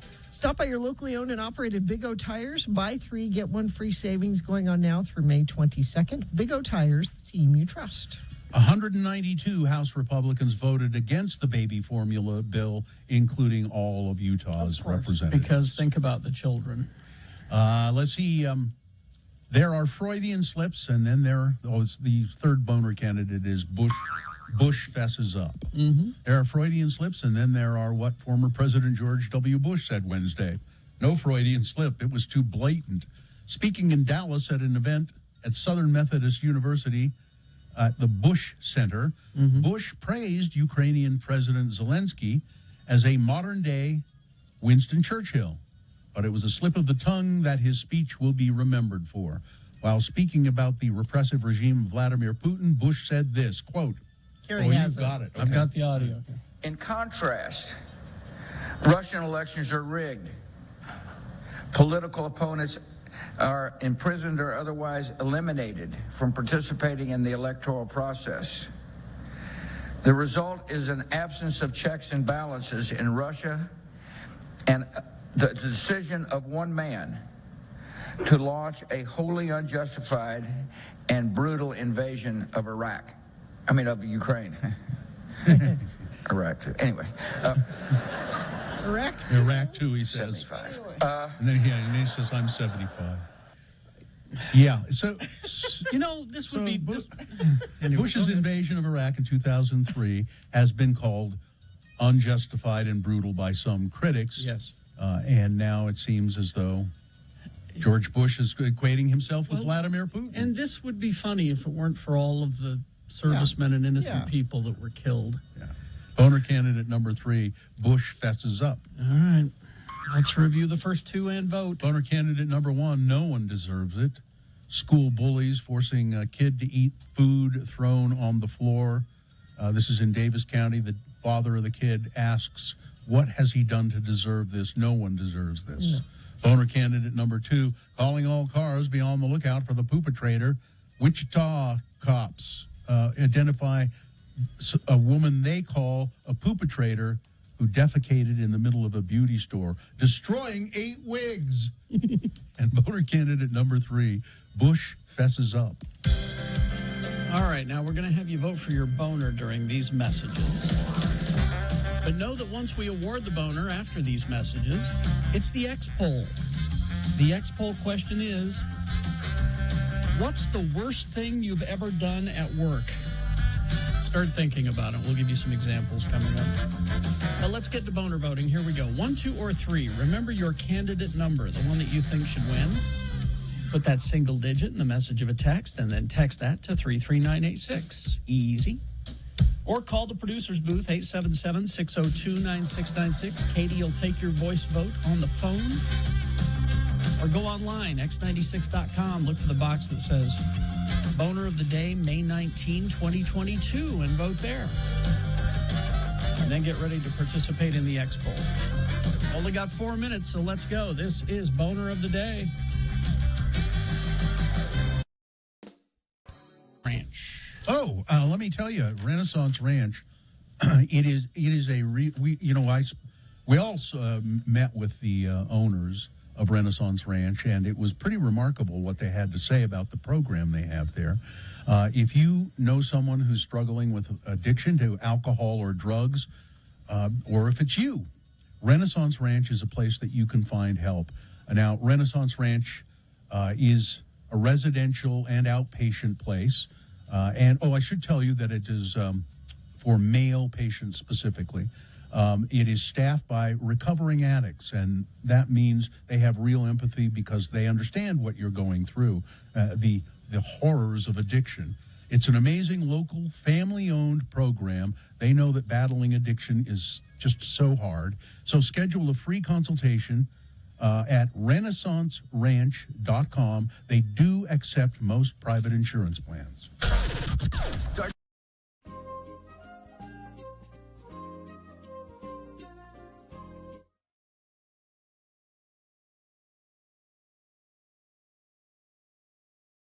Today's word is barium. Spell it with me now, B-A-R-I-U-M, barium. Now we'll use it in some dialogue starring as those two faithful Utah men, LeVar and LeGrand. Join us as a conversation takes place in LeVar's trailer as our two friends eat lunch together. The word again is barium. Hey, what's that funny smell in the trailer here, LeVar?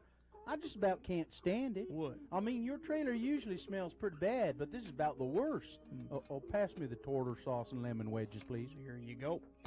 Well, LeGrand, the smell you smell could be emanating from any one of a number of sources. Could be coming from that garbage pail I keep over there by the fridge. Ew. Or from that pile of garbage I keep under the trailer. Or, it could be wafting in from that landfill right next door.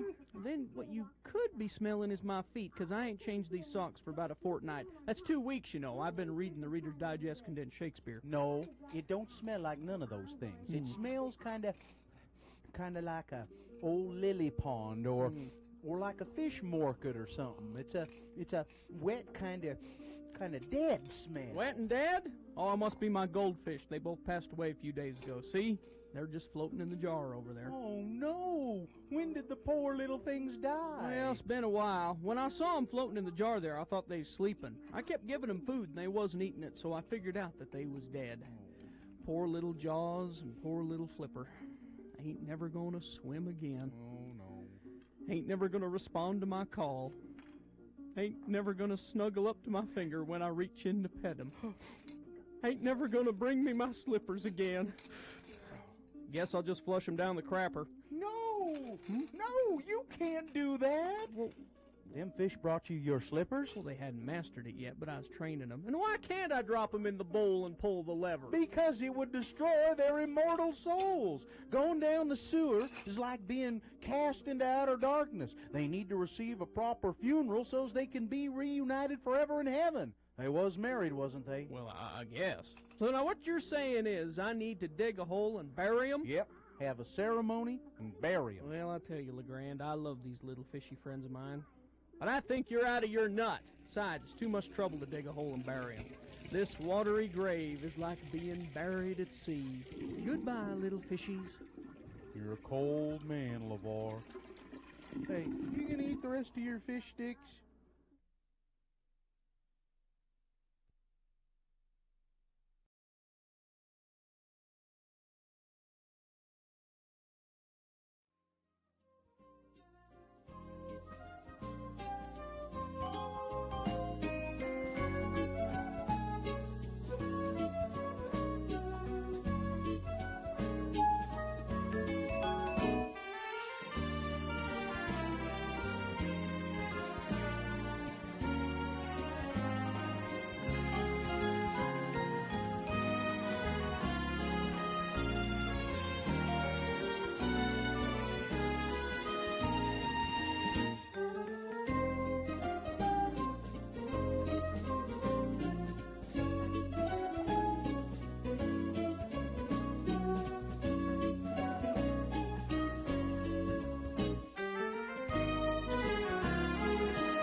The information you're going to need for the X-Poll right as soon as we award Boner of the Day. Yeah, the X-Poll topic is, what's the worst thing you've ever done at work? Let's tell you who won the boners now. Brought to you in part by a Cobb salad. And Feldman's Deli wants to thank their customers for their generous support during these challenging times. They're open, offering dine-in, patio, and takeout service Tuesday through Saturday, 8 a.m. to 8 p.m. Come in for a nosh at Utah's only authentic Jewish deli. More information at feldmansdeli.com. The boner candidates, all strong, but there was one dominating candidate. Now, the second place candidate was Bush fessing up. That got 68 votes. That's pretty good. That's pretty good, yeah. But it couldn't even touch number one. No one deserves it with 196 votes. Well, there were three excellent candidates. It was hard to choose from today, but there's your Boner of the Day for today, May 19, 2022, now qualified to be Boner of the Week. Is this sponsored, Gina? Yes, pick 3 services for $99 at Young Chevrolet in Layton. Options include oil change, tire rotation, brake check, multi-point inspection, alignment check, wiper blades, engine air filter, or AC system check. Learn more at youngchev.com. Well, the X-Poll, we need your participation. It don't work if you don't call. And it's a pretty simple question. And the number, 877-602-9696. If, I don't know, maybe people would be worried about confessing you can be something. Just anonymous. So, yeah, you can use a fake name. Be as vague as possible. Vague. Don't name the business. just say a restaurant or, What's the worst thing you've ever done at work? And I was thinking about it for myself, and the worst thing I've ever done at work was yesterday's show. I was thinking about this, and we all left KJQ in various ways, depending on our personal situation at the time. And I was the night jock at the time, and Queensryche was in town, and I really wanted to go to the concert. And I thought, well, this is as good a time as any to quit. But I did a really crappy thing because radio back then is not like it is now. Yeah. You had to have a live person in studio 24 hours what did a day. You do? I quit like an hour before my show and didn't show up for work. Well, that's pretty crappy. And I don't know. So that meant that the 7 to midnight person had to stay. And I can't remember who that was. That was really crappy. It was super crappy. But wow. Yeah. I quit. Yeah. Yeah. Wow. Wow. That's bad. Yeah. That is bad. We've got somebody. It's our friend Allison Sabo. Hi, Allison. Hi, Hey, Allison. guys. Yeah. Hello. So, mine technically isn't. I was supposed to be at work, but I called in sick, faking the whole black lung thing so that I could stay in bed and read the last 2 trade paperbacks of Y: The Last Man. Now, wait a minute. I didn't know that you were a coal miner.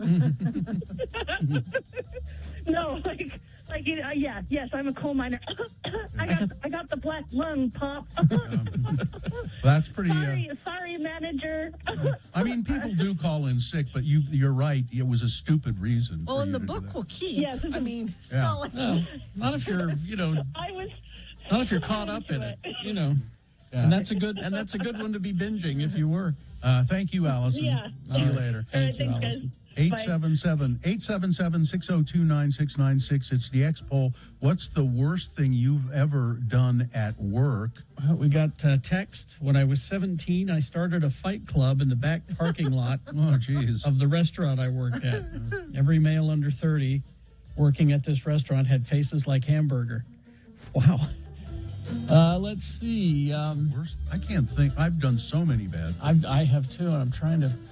let's see. This is definitely the worst thing ever done at work. This is a texter about 30 years ago. I thought it'd be a good idea to try mushrooms for the first time At work. Yeah, no, not good. I showed up for work drunk once. This was a long time ago, and it was New Year, New Year's Eve.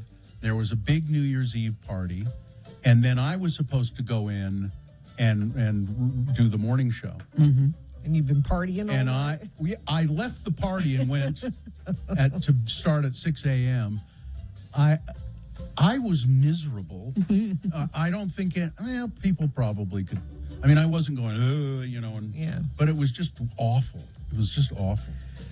Let's see. I worked at a grocery store where we had pallets full of old watermelons and dry ice that we could throw away that was being written off. So we decided to create dry ice bombs and blew them up in the shipping and receiving area. Excellent. Wow. I say Zach is on the line. Let's go to Zach here, shall we? Hey, Zach.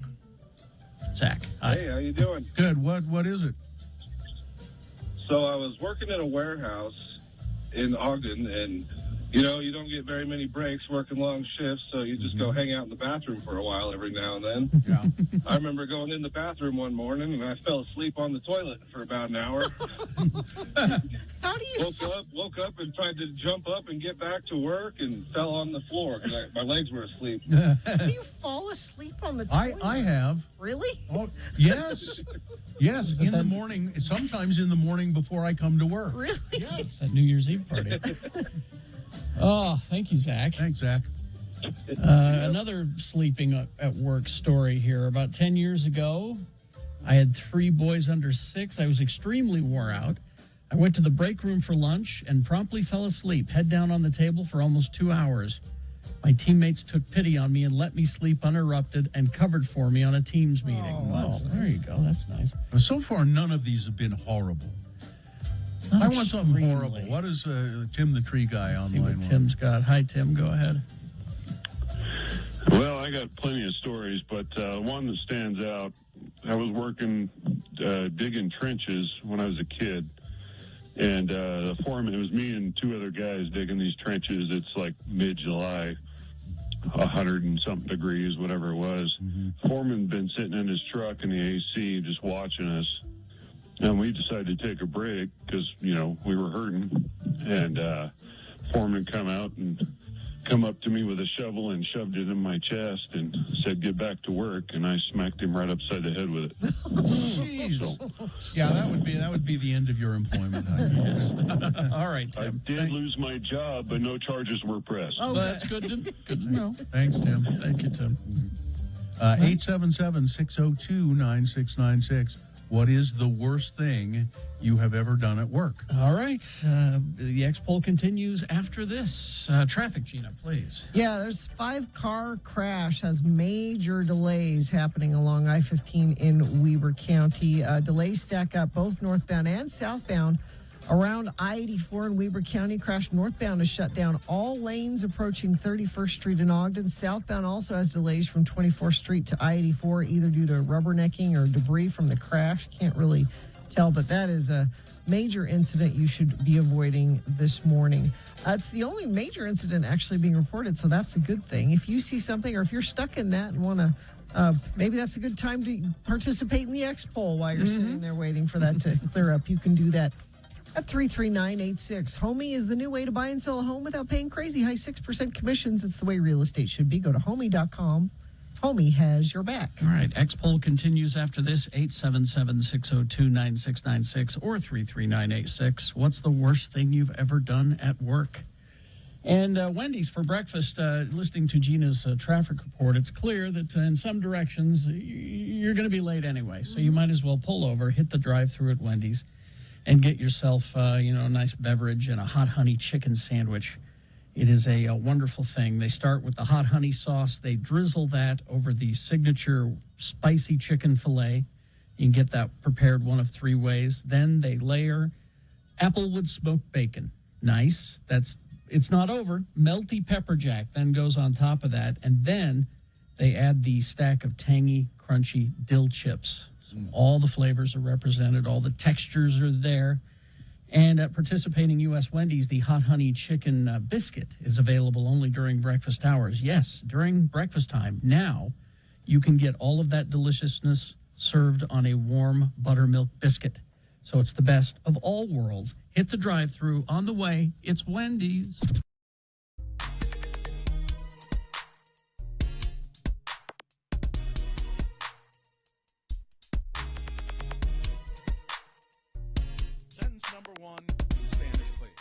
¿Qué dijo el pavo de Acción de Gracias después de la cena?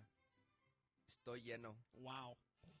¿Qué dijo el pavo de Acción de Gracias después de la cena? Estoy lleno. Estoy lleno. Ajá. Estoy lleno. Estoy lleno. Estoy lleno. ¿Qué dijo el pavo de Acción de Gracias después? Después. Gracias después de la cena estoy lleno. Wow. Estoy lleno. Wow. All right. Okay, that's good, Gina. All right. And in English, Mario? You know, I was talking to someone, and then they said, how come Gina always said just the last words? She never said the whole sentence. Estoy lleno. How do you say because she's very lazy? Porque es muy floja. Muy floja. Muy floja. Go ahead in English, Mario. Okay. What did the Thanksgiving turkey say after dinner? I don't know what. I'm stuffed. Estoy lleno. Stuffed. Estoy lleno. All right, and sentence number 2 in Spanish, please. Algo de porra para Brigham Young. Otros para la Universidad de Utah. Yo le voy a las porristas. Algo de porra para Brigham Young. Otros para la Universidad de Utah. Utah, yo le voy A las poristas. Sí. Algo de pora para Brigham Young, otros para la Universidad de Utah. Yo le voy a las poristas. ¡A las poristas! And that is in English, Mario? Some cheer for Brigham Young, others for the University of Utah. I cheer for the cheerleaders. The only way to go. But not when my wife is around. No. Yep. No. Mario, are you going to have a big traditional Thanksgiving dinner? Yes, sir. What will you have? We're going to have turkey. I'm sorry, pavo. Pavo. Acción de gracias. And what else will you have? You know, usually we met at Farol. Oh, do you? We met at El Farol, so we all bring a dish. Yeah. So and have pavo is gonna be there for reals. So you'll have the turkey at the restaurant, and then some other dishes, salads, and. What will your wife bring, or do you cook? I don't cook. Yeah, your wife will cook. My wife will cook, and she will bring. Let me call her. No, it's all right. Thanks, Mario. I don't know what she'll bring. I'm sure she appreciates the fact that you know what she's bringing.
Some of these texts we're getting for this X poll are hilarious.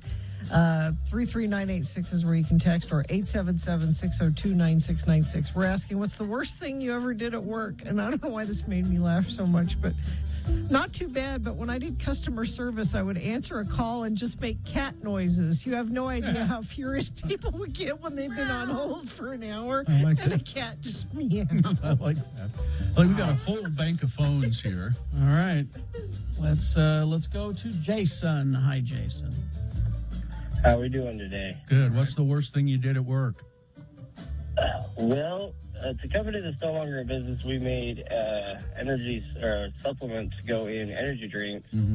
Well, we were kind of bored waiting for mixes to go, and we had two bay doors at opposite ends of the building, and a few of us decided to have pallet jack races out the door and around and back in, and I took a corner a little too sharp, and one of the bags that we just mixed about an hour prior got knocked over. Way to go. Way to go, Jason. Way to go. Thanks, Did you Jason. get in trouble? We got yelled at, but... Okay. Thank you, that's about Jason. it. Thank you. Thank you. All right, let's go to Nicole. Hi, Nicole. Oh, good morning. Hi. So I used to work for the salon. I won't mention their name. Yeah, please don't. But when I was hired, I said I can only work Friday and Saturday because I go to school full time. And, oh, that's not a problem. Those are our busiest days. And everything was going very, very well. And then my grandparents passed away a day apart. Ooh. And I had to go to their funeral, and then I had surgery on my foot, so I had to take another Saturday off to, Yeah. have surgery, And then my grandparents, the stress of my grandparents dying brought shingles on into my cornea, so I couldn't see. I still don't know what the bad Yeah, what's the bad thing you did at work? So then I got called back into the manager's office right when I got to work, and she just totally yelled at me about how unflexible I am, Okay. and what a horrible Well, what did you do what did you do that was bad? So I stood up and I said, "Give me a second," and I went and I cried, and I called my husband, and my husband said, "Get your crap and get out of there." Okay, so I but what walked did out. you do? I'm telling you. That we'll get to it. So What did I- you do that was bad? I grabbed all my stuff without saying anything, and I walked straight out. I didn't say anything. I just left. Sounds like you were justified. That's not a bad thing. you didn't did do at work. anything You did the bad. right thing. You didn't there. do anything Oh my gosh, I left on a Saturday morning. That's That's really okay. messed up. No, you didn't do anything bad. You didn't do anything bad. This was not the. Yeah, you ruined the expo. We're absolving you of any guilt. Thanks, Nicole. All right, Nicole. Thank you. Oh, did she hear the question? I I'm don't just know. curious. Lance. Hello, Lance. Good morning. How are you guys? I'm fine. What's the worst thing you did at work?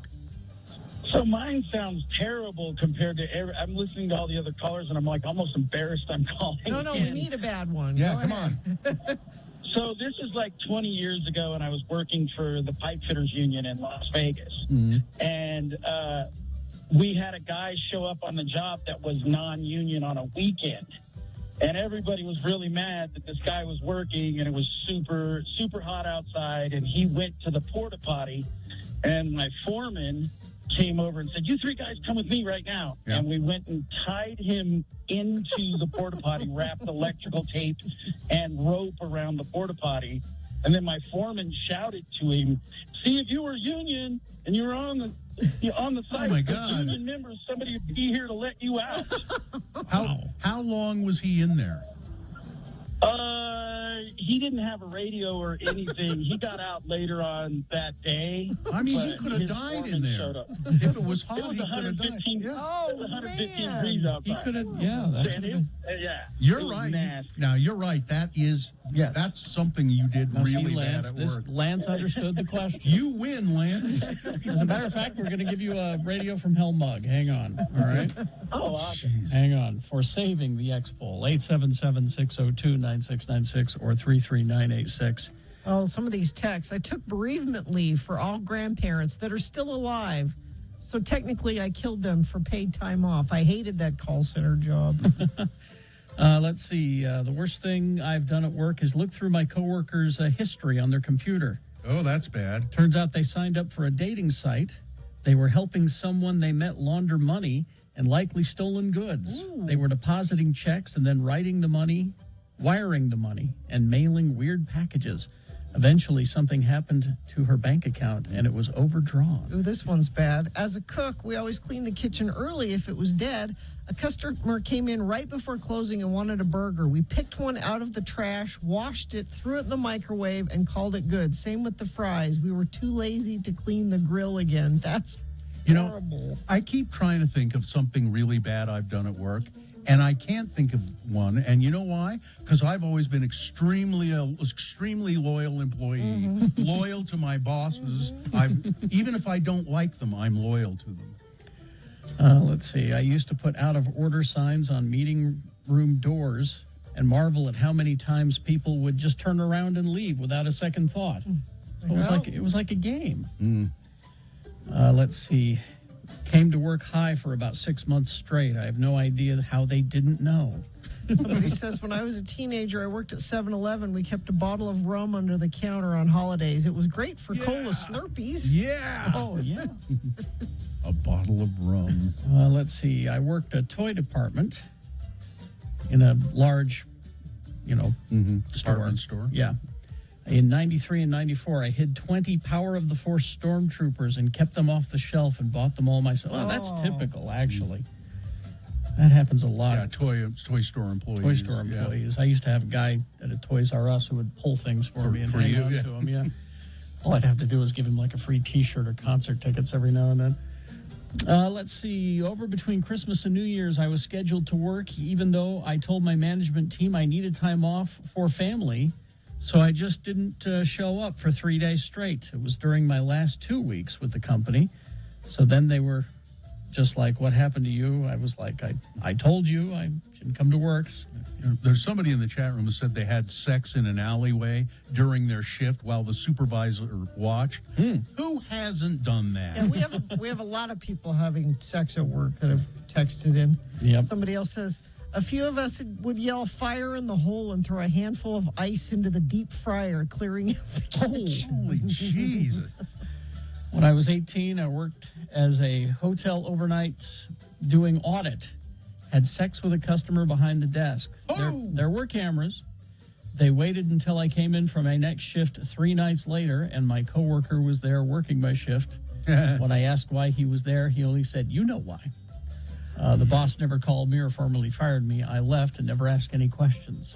Someone says, I had a bank job, and I used to check out bank histories for friends and ex-girlfriends. Not good. No, that's bad. That's pretty bad. Let's see. The coffee shop I was working at was shutting down and terminating half the employees.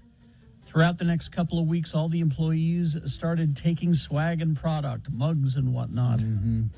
Someone says, I used to work at a bank, and my boss and I found $350 in a drawer, and instead of putting it back in the corporate account for found money, we just split it between the two of us. Where would that come from? That's odd. Let's see. I'm not going to read that one. Too bad? No, I'll just start it with... No, I'm not even going to. Let's see. Oh, there's just so many of them. Maybe we ought to just turn this over to our Facebook page and let you empty all of your confessions there. That's good for the soul. We'll put this X poll on our Facebook page, the Radio from Hell Facebook page, and you can weigh in there if you'd like. All right? Thank you. Yeah, some of these we just can't read. Weber County drivers, I-15 northbound is down to one right shoulder near 31st Street in Ogden. Traffic is backed up all the way to Sunset. Exit at 650 North in Clearfield to avoid an hour of delays. I-84 is also at a standstill from 1050 West to the northbound I-15 merge, so they're getting you coming and going in Weber County. Luckily, though, that's the only issue I'm seeing, and you're not sending anything else in, but you certainly can. Text us with your traffic issues. If it's safe for you to text 33986. Do you owe $10,000 or more in back taxes, multiple unfiled years? Contact McClure and Stewart for a free consultation. Go to McClureandStewart.com today. All right, thank you. Beat Gina coming up after some messages and a song. Gina, the subject? Yes? It was released on this day in 1989. Yes? Roadhouse. Oh, yes. So Roadhouse trivia coming up. If you can beat Gina at Roadhouse Trivia at 877-602-9696, you will win what? Gorillas tickets. Tickets to see Gorillas. How nice. Nice. 877-602-9696 with Beat Gina coming up in just a bit. Stand by. opendoor.com/myoffer. It's important to do the /myoffer when you go there. I went to opendoor.com/myoffer, saw for myself just how easy it was to request an offer. I mean, maybe it's a new baby, a new job, upsizing, downsizing. Sell your house directly to Open Door. Because life is full of opportunities. Selling your house shouldn't keep you from them. Sell directly to Open Door and get back to what matters. Hundreds of thousands of people have already requested their offer. All you got to do is go to opendoor.com/myoffer, enter your address, tell them a little bit about your house, and they will make you an offer in minutes. They take a look at your house, then they take a look at recent sales in your neighborhood, and they come up with a very competitive offer, a real offer. When you sell directly to Open Door, you don't have to make the repairs, do prep work, or schedule showings. It's all taken care of. Get your free offer on your house at opendoor.com/myoffer. Offer eligibility varies. Open Door is represented by Open Door Brokerage, Inc., license 02061130 in California, and Open Door Brokerage, LLC, in its other markets.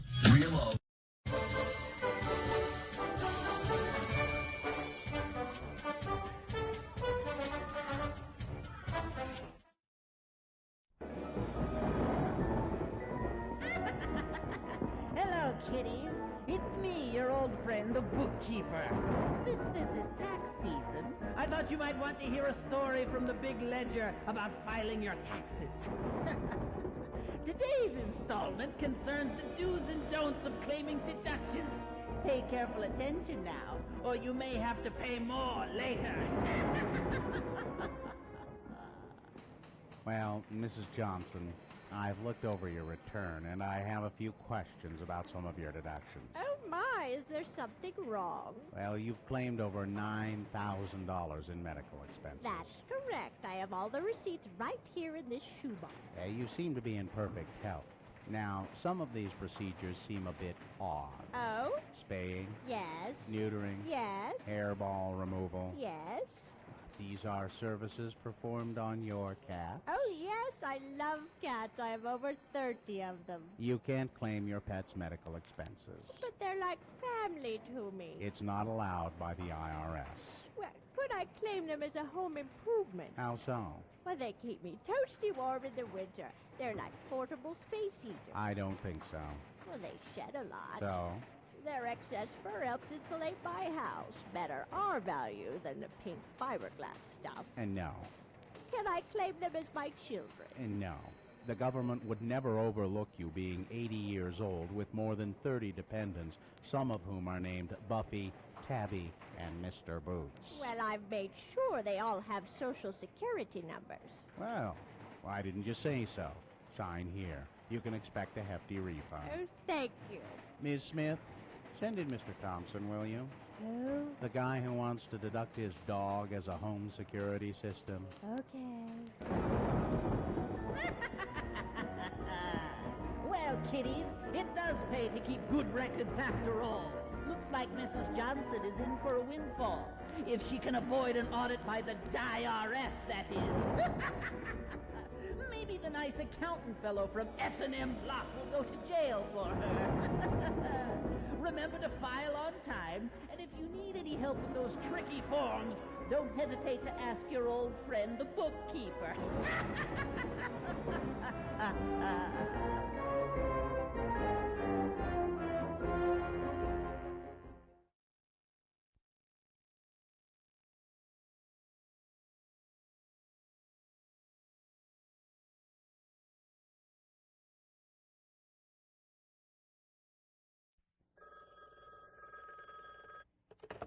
Hello, X96. Oh, hello, Bert. Bert, calm down, okay? Look, hang on a sec, okay? We'll talk to you on the speakerphone. Hang on just a second. Bill, it's Bert. Oh, man. Bert, again? That's the third time this week. Come on now, the guy's going through some real tough stuff right now. We may be the only friends he has left. Well, why can't he call and cry to Dom? Dom DeLuise has deserted him too. I mean, look, let's talk to him. I mean, he's really hurt. Oh, all right. Put him on the speakerphone. Okay. Hi, Bert. It's Terry and Bill. Hi. How are you? I'm fine. Bet you're real excited about that Cop and a Half movie finally coming out, Bert. Bill, Cop and a Half has been out for a year, and it was a stiff. Bert, I saw that movie. It was great. I bought my own copy. You were great. That kid sucked. Yeah, sorry, Bert. Thank you. Well, hey, how's Lonnie doing? Bill, Lonnie dumped him some time ago. Don't listen to him. She's a lying bitch, Bert. You're better off without her. And she looks like hell. Yeah, she looks like a mortician does her makeup. Yeah, she looks awful, Bert. Not like you. You look great these days. Yeah. Saw you on Evening Shade the other night, Bert. Hey, you doing something different to your hair? Jesus, his hair fell out years ago. Nobody can tell, Bert. It looks great. Very natural. Oh, yeah, it's very nice. You must be paying big money for those rugs. Oh, listen, Bert, I'm real sorry. I mean, you call us up so that we can cheer you up, and, well, I just don't think we're doing a very good job. No. Bert, is there another old friend that you can call? I know, Bert. You ought to call Dinah. What's Dinah Shore doing? Way to go, Einstein. Dinah Shore has been dead for months. Oh. Well, how about we have him call Sally Field? Is she still alive? You idiot.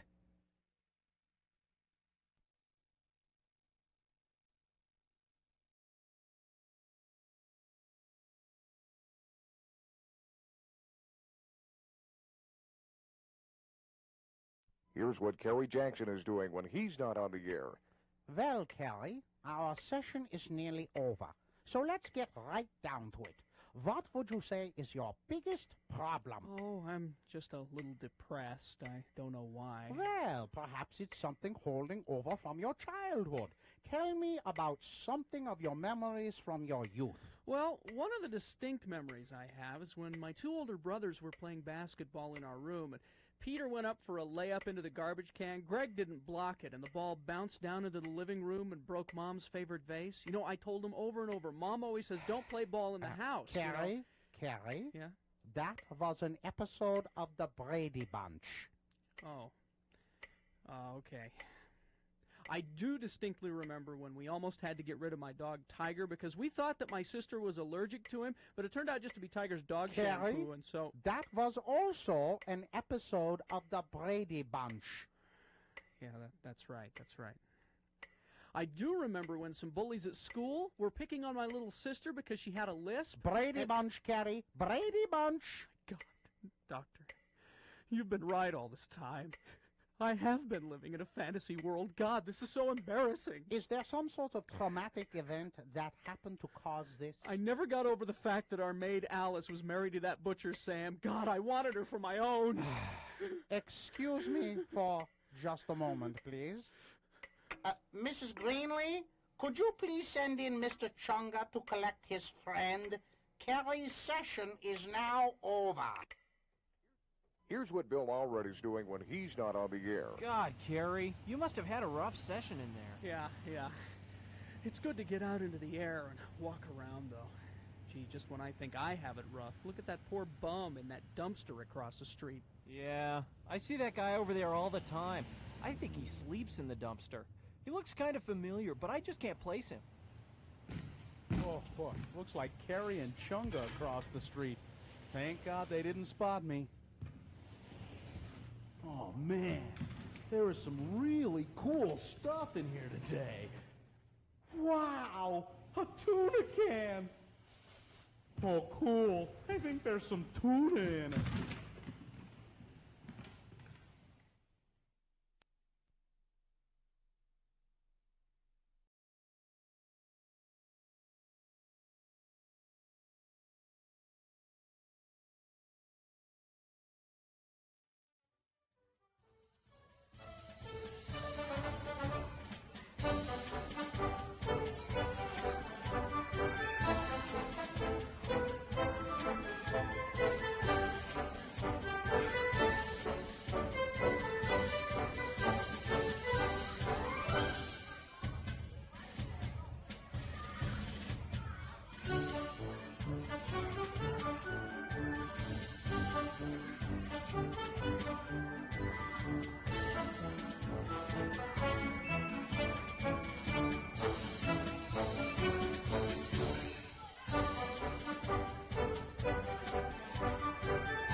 Provo to Panguitch from all across northern Utah.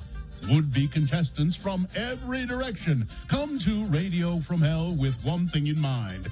They all want to beat Gina. And now, the star of Beat Gina, Kerry Jackson. Thank you, Johnny Ola. You're welcome. Our announcer, Johnny Ola, everybody. Thank you. You're welcome. Johnny Ola here. Thank you. You're welcome. Very serious professional game show announcer, Johnny Ola. Thank you. Well, we have let the computer decide who our contestant will be. It is Victor. Hello, Victor. Hi. Okay, Victor. Wake up, Victor. Get your game show on, Victor. Here we go. What we have here is, because it is the anniversary, I guess, released on this day in 1989. Okay. The movie Roadhouse. Some have deemed the greatest movie of all time, not me. Some have a handful of folks. I would agree with that. But we have Roadhouse trivia, Victor. So let's toss a coin, and we'll see who goes first. This will give you an advantage in the game. Call it heads or tails. Let's go with heads. All right, coin toss app says tails. I get to start. Which means Gina gets the first question to answer exclusively. You know, that kind of attitude is not becoming to you, Gina. Hey, this is a competition, Johnny. Okay. We're competing for Gorillas tickets. Special guest Earth Gang at Vivint Arena on September 19th. So this first question, Victor, is for Gina to answer exclusively. If she gets it correctly, she gets the point. If she gets it wrong, then you get a chance to answer it correctly and steal the point away. We'll go back and forth until one of you gets 3 points. Is that till one of you gets 3 points? Yes, that's how it works. Oh. All right. I was unclear about that until now. All right. Okay, Gina, first question for you. Okay. Roadhouse. Yes. Patrick Swayze wrote one song for the film soundtrack. What was the song called? Was it A, Roadhouse? Was it B, Birthday Sex? Was it C, Cliff's Edge? Or was it D, She's Like the Find, an ode to mackerel? Oh, my. Gina? The clock is going. A. A, Roadhouse? Yeah. Sorry, that is Incorrect. Victor, you have a great opportunity here. C, Cliff's Edge. Cliff's Edge. Wow, you said that like you knew that. Sure, he Googled it while you were wasting time. Did you know that answer, Victor? No. Okay, sure. All right, Victor. It's 1-0 for Victor, and Victor controls the question. Victor, what is the name of the band playing at the beginning of the movie? Name of the band in the movie when it starts. Is it A, God Hates Figs, B, The Wonders, C, Department of Homeland Obscurity, or D, Cruzados? B. The Wonders is incorrect. All right, That's Victor. from that thing you do, Victor. Gina, now you can... and please don't lecture Victor. Just answer the question. He's winning. I'm fighting back. It's D. Cruzados. The game is tied now. And Gina, you control the question. Gina. Yeah. There's a monster truck in the movie. Of course. Of course there is. What is the name of the monster truck that drives through the Ford dealership? Okay. Is it A, Bigfoot 7? Is it B, Planet Killer? Is it C, Gravedigger? Or D, Lib Smasher? It could have been Lib Smasher, but I think it's A. Bigfoot 7 Yes. is correct. There we go. Gina has 2 points, and Gina... no, it's Victor's Yeah, turn. Victor controls the question. Thank you. Sure. Victor controls the question. Victor, who trained all of the actors to do their own stunts? So is the head stunt man on the movie. Was it A, Colt Seavers, B, Cliff Booth, C, Benny the Jet Urquidez, yeah, or D, Stuntman Mike? C? C, Benny the Jet Urquidi. Well, Victor has tied the game. Cliff Booth was Brad Pitt in. Yes. And Colt Seavers was? Was Lee Majors. The Fall Guy. Thank you. And Stuntman Mike was Kurt Russell. You're now playing another game. Sorry, that's all right. Gina, you control the question. I sure do. You have a chance to win with this one. Okay. Oh, I won't give you the easy one then. All right. Director Rowdy Harrington named the character Dalton, Patrick Swayze, after what? Was it A, a town in Georgia? Was it B, Dalton's Auto in Grand Junction, Colorado? Get the best value for your trade-in at Dalton's Auto. C, his best friend from high school? Or D, John Dalton, an English chemist, physicist, and meteorologist who is best known for introducing the atomic theory into chemistry and for his research into color blindness. Keep going. Just keep going. Was it a town? In Georgia. Yes, Gina wins the game. 3-2. It was a tight contest. It was very tight, Victor. But Victor, sorry, no tickets for you. And she's doing a victory dance. Try again. Victory dance. Try again some other time, Victor. We've enjoyed having you on the game, but Gina, aren't you going to tell him that he gets the tickets? Well, I feel bad for making a bad pun about your name, Victor. So because of that, I'm going to break with tradition and give you the Gorillas tickets, even though I beat you. That's a great surprise. Awesome. Thanks, guys. Hang on the line, Victor. We'll get your information and get you those tickets. I'm sorry. I have to leave now. I've got to go home and harass my postman. All right. I'm sure there's a good reason. There were no Sam Elliott questions in there. I was sort of expecting. There are. They're leftovers. Oh, and potpourri, that'll come back. In potpourri, you'll get a Sam Elliott question. Don't worry. Big Boy News and Opinioendo now brought to you by. Join X96 and Kerry Jackson this Friday at Ken Garff Honda downtown from 3 to 5, 9th South State in Salt Lake. Contact your local Honda dealer today. And I'm betting that I will have a reasonable amount of the new Jet Black edition of the Radio from Hell coffee mug. I'm enjoying some coffee in mine right now. To give away at that event on Friday. Well, have you missed seeing the human cannonball? Have you missed clowns coming out of a 1,000 clowns coming out of a little car? Have you missed that stuff? Sure, I guess. Smell of popcorn.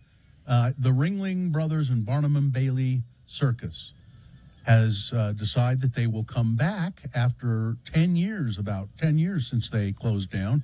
The iconic traveling circus, which in 2017 halted performances after more than 140 years in operation due to dwindling ticket sales and years of controversy because of mainly because of using animals. Yeah. They will return September 2023 with no elephants, no tigers, all that kind of stuff. For years, animal welfare groups had criticized Ringling Brothers and picketed circuses, so they phased them out. Now, I think I'm guessing they'll still be like. There's the person. It's usually a woman, or maybe a woman and a man that do the trick horse riding. Standing on the horse's back and all of those wild things. There'll probably be some stuff like that, but basically they've taken, and the elephants are gone. And it's a good thing. But it was always wonderful to see them. Yeah, but it's a good thing that they've done that. Go to the zoo. How many times can you get COVID? Well, if Jimmy Kimmel is any indication, at least twice. And Stephen Colbert, they both got it. When COVID-19 became an inevitable aspect of everyday life more than 2 years ago, with no signs to suggest that we'll ever see otherwise again. But as we look ahead a little bit, with waves of new variants and stealth sub-variants and seasonal vaccine boosters to match, should we fear reinfection? Well, it does happen. Doctors have recently confirmed that those infected with an earlier Omicron variant, which first appeared and spread rapidly last summer, can indeed test positive again for the new subvariant. I wonder. See, So I had COVID and I wasn't horribly sick, but 8 days or something Because like you're that. fully vaccinated Yeah. and boosted. And But I'm wondering what strain I had, because they're saying, the latest strain, BA.2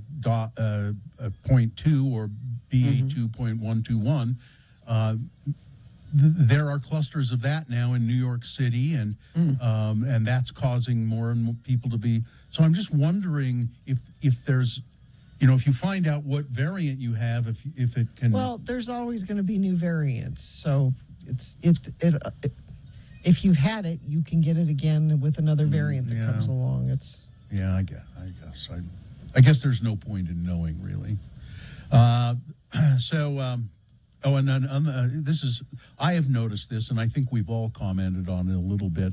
One thing that wearing a mask has done is made people realize that they're deaf. Oh, really? That they can't don't read they don't hear as well as they thought they could. It's because you can't read this is really bad for me, because I am a little bit hard of hearing, not enough to wear a hearing aid, but a little bit. And I have to, like when I'm at a store, I lean into the checker and turn my head sideways just to make sure. Now, see, I'm going to get an ear trumpet. I've always said I'm going to get one of those, but I think now I really will. The COVID test samples that were given to Test Utah, people are now wondering, were those tests adequately handled? No, they weren't. Apparently they weren't. They shouldn't wonder. They weren't.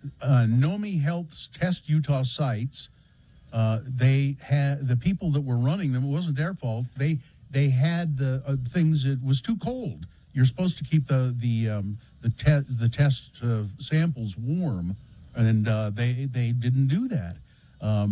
There were temperature problems and other problems with Nomi, and Nomi had a big contract with the state of Utah to do testing, and their entire budget was $334 million for testing the uninsured. Now, that wasn't for just Utah. Right. That was for a bunch of states combined. But now people are wondering, was that a good idea? I think it probably wasn't. Probably wasn't. And just one quick story here. The Utah Department of Public Safety's dive team, they've gotten a robot to assist with underwater, searches. And I'm wondering that they invest this money, and where are they going to use an underwater robot?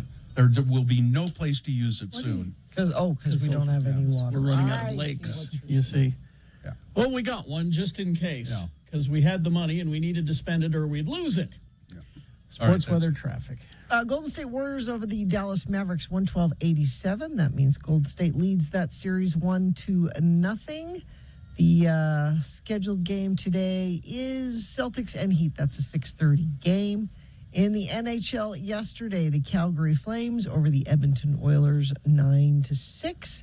Also the Hurricanes, yes, I say that way on purpose, over the Rangers 2-1. Salt Lake Bees, Bill is very excited that it's Thirsty Thursday. You get $3 Budweisers tonight, Bill, at the Bees game. They won last night 8-0, or not last night, that was the daytime game yesterday, 8-0 over Albuquerque. $3, but I'm going to take $30. Yeah. got his plans. That's 10. Look for Bill Allred at the game. Weather, so cloudy, windy later today, gusty winds we could see, and things cool down quite a bit. Now there's not much of a chance of rain. There's about a 30% chance of rain overnight tonight. But what is happening is a big old cold front coming in. We could be down in the 30s for an overnight low, and tomorrow only going to get up into the mid-50s for a high. Then we gradually warm back up into the 70s as the weekend goes on. Traffic, boy, still having issues. Weaver County drivers. I-15 northbound down to one right shoulder near 31st Street in Ogden. Traffic is backed up into Sunset. Exit at 650 north in Clearfield in order to avoid an hour of delays in that area. I-84 also at a standstill. 1050 west to the northbound I-15 merge. Luckily, though, it looks like that's the only issue. There's a slight bit of slowage. It looks like North Salt Lake coming southbound into downtown Salt Lake. I don't know if that's an accident or just regular morning slowage, but that's the only other thing I'm seeing. If you're seeing something, you can text us 33986. Take an unforgettable cross-country adventure into the hidden wonders of the natural world, into America's Wild 3D. Visit some of the most beautiful and untamed landscapes of America, opening Memorial Day weekend at Clark Planetarium's IMAX Theater. All right, we will take a break, and we will be back after these. Don't forget, coming up just after 9 o'clock, Frank Christ presents They're Fine, They're Just Fine.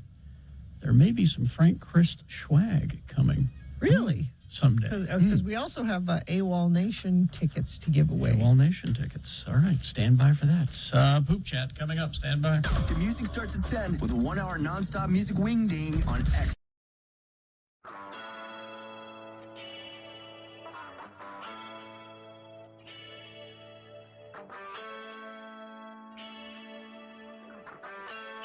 So, I realize I haven't talked a lot about food on the trail, and I'll try to send you some pictures. I've actually taken some pictures of plates of food that I've been eating, but it's really interesting. All the places, we stop at tea houses for food, and usually, lunch and dinner, and generally we'll have hot black tea, and then you can order. There are a variety of things on the menu, and they're all kind of the same. You can get spaghetti with meat sauce, spaghetti with tomato sauce, spaghetti with a fried egg on top. And then there are also various local things that you can have. For instance, tonight I'm having Sherpa stew with vegetables. And if I want to, I could have Sherpa stew with vegetables and meat, and that would probably be buffalo meat? Buffalo meat. I decided I could have a steak. It's a buffalo steak. I'd have thought, I don't think I want a buffalo steak. So there are all kinds of things you can eat. And the service is really pretty good. It's not very crowded up here at this time of the year. And so the service is pretty fast, and they bring stuff out. But it's... I don't know how to describe. It sounds like normal food, but it isn't. It has a really all of it has a very odd kind of twist to it. It's good. It's filling. But it all has this kind of, like I had a tuna sandwich today. I said, let me try a tuna sandwich and a bowl of soup. Well, the tuna sandwich was just a canned tuna on bread that had been heated up. And I don't think there was anything else on the bread. Just tuna and bread, and then it had been heated up. It was a little odd, but believe me, I ate it. And then one of my favorite things, though, is potato time with the Sherpa guys who are carrying our stuff. A great crew of guys carrying our stuff, and they all gather around and have potato time. There's a big plate of like red potatoes, so back home, small red potatoes, and they bake them up and they take them in their hands and they rub the skin off of them, and then they dip the potato in this kind of hot, spicy chili pepper stuff. Really good. A hot potato, nothing like it at the end of 2 hours. I walked up and up and up today. We'll tell you more about it coming up.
Well, I see it written down here.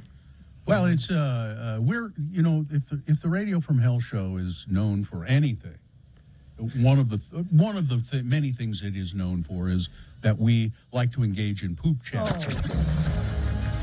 It's Poop Chat on X96 Radio from Hell. I wish we weren't known for that. That's you got to be known for something.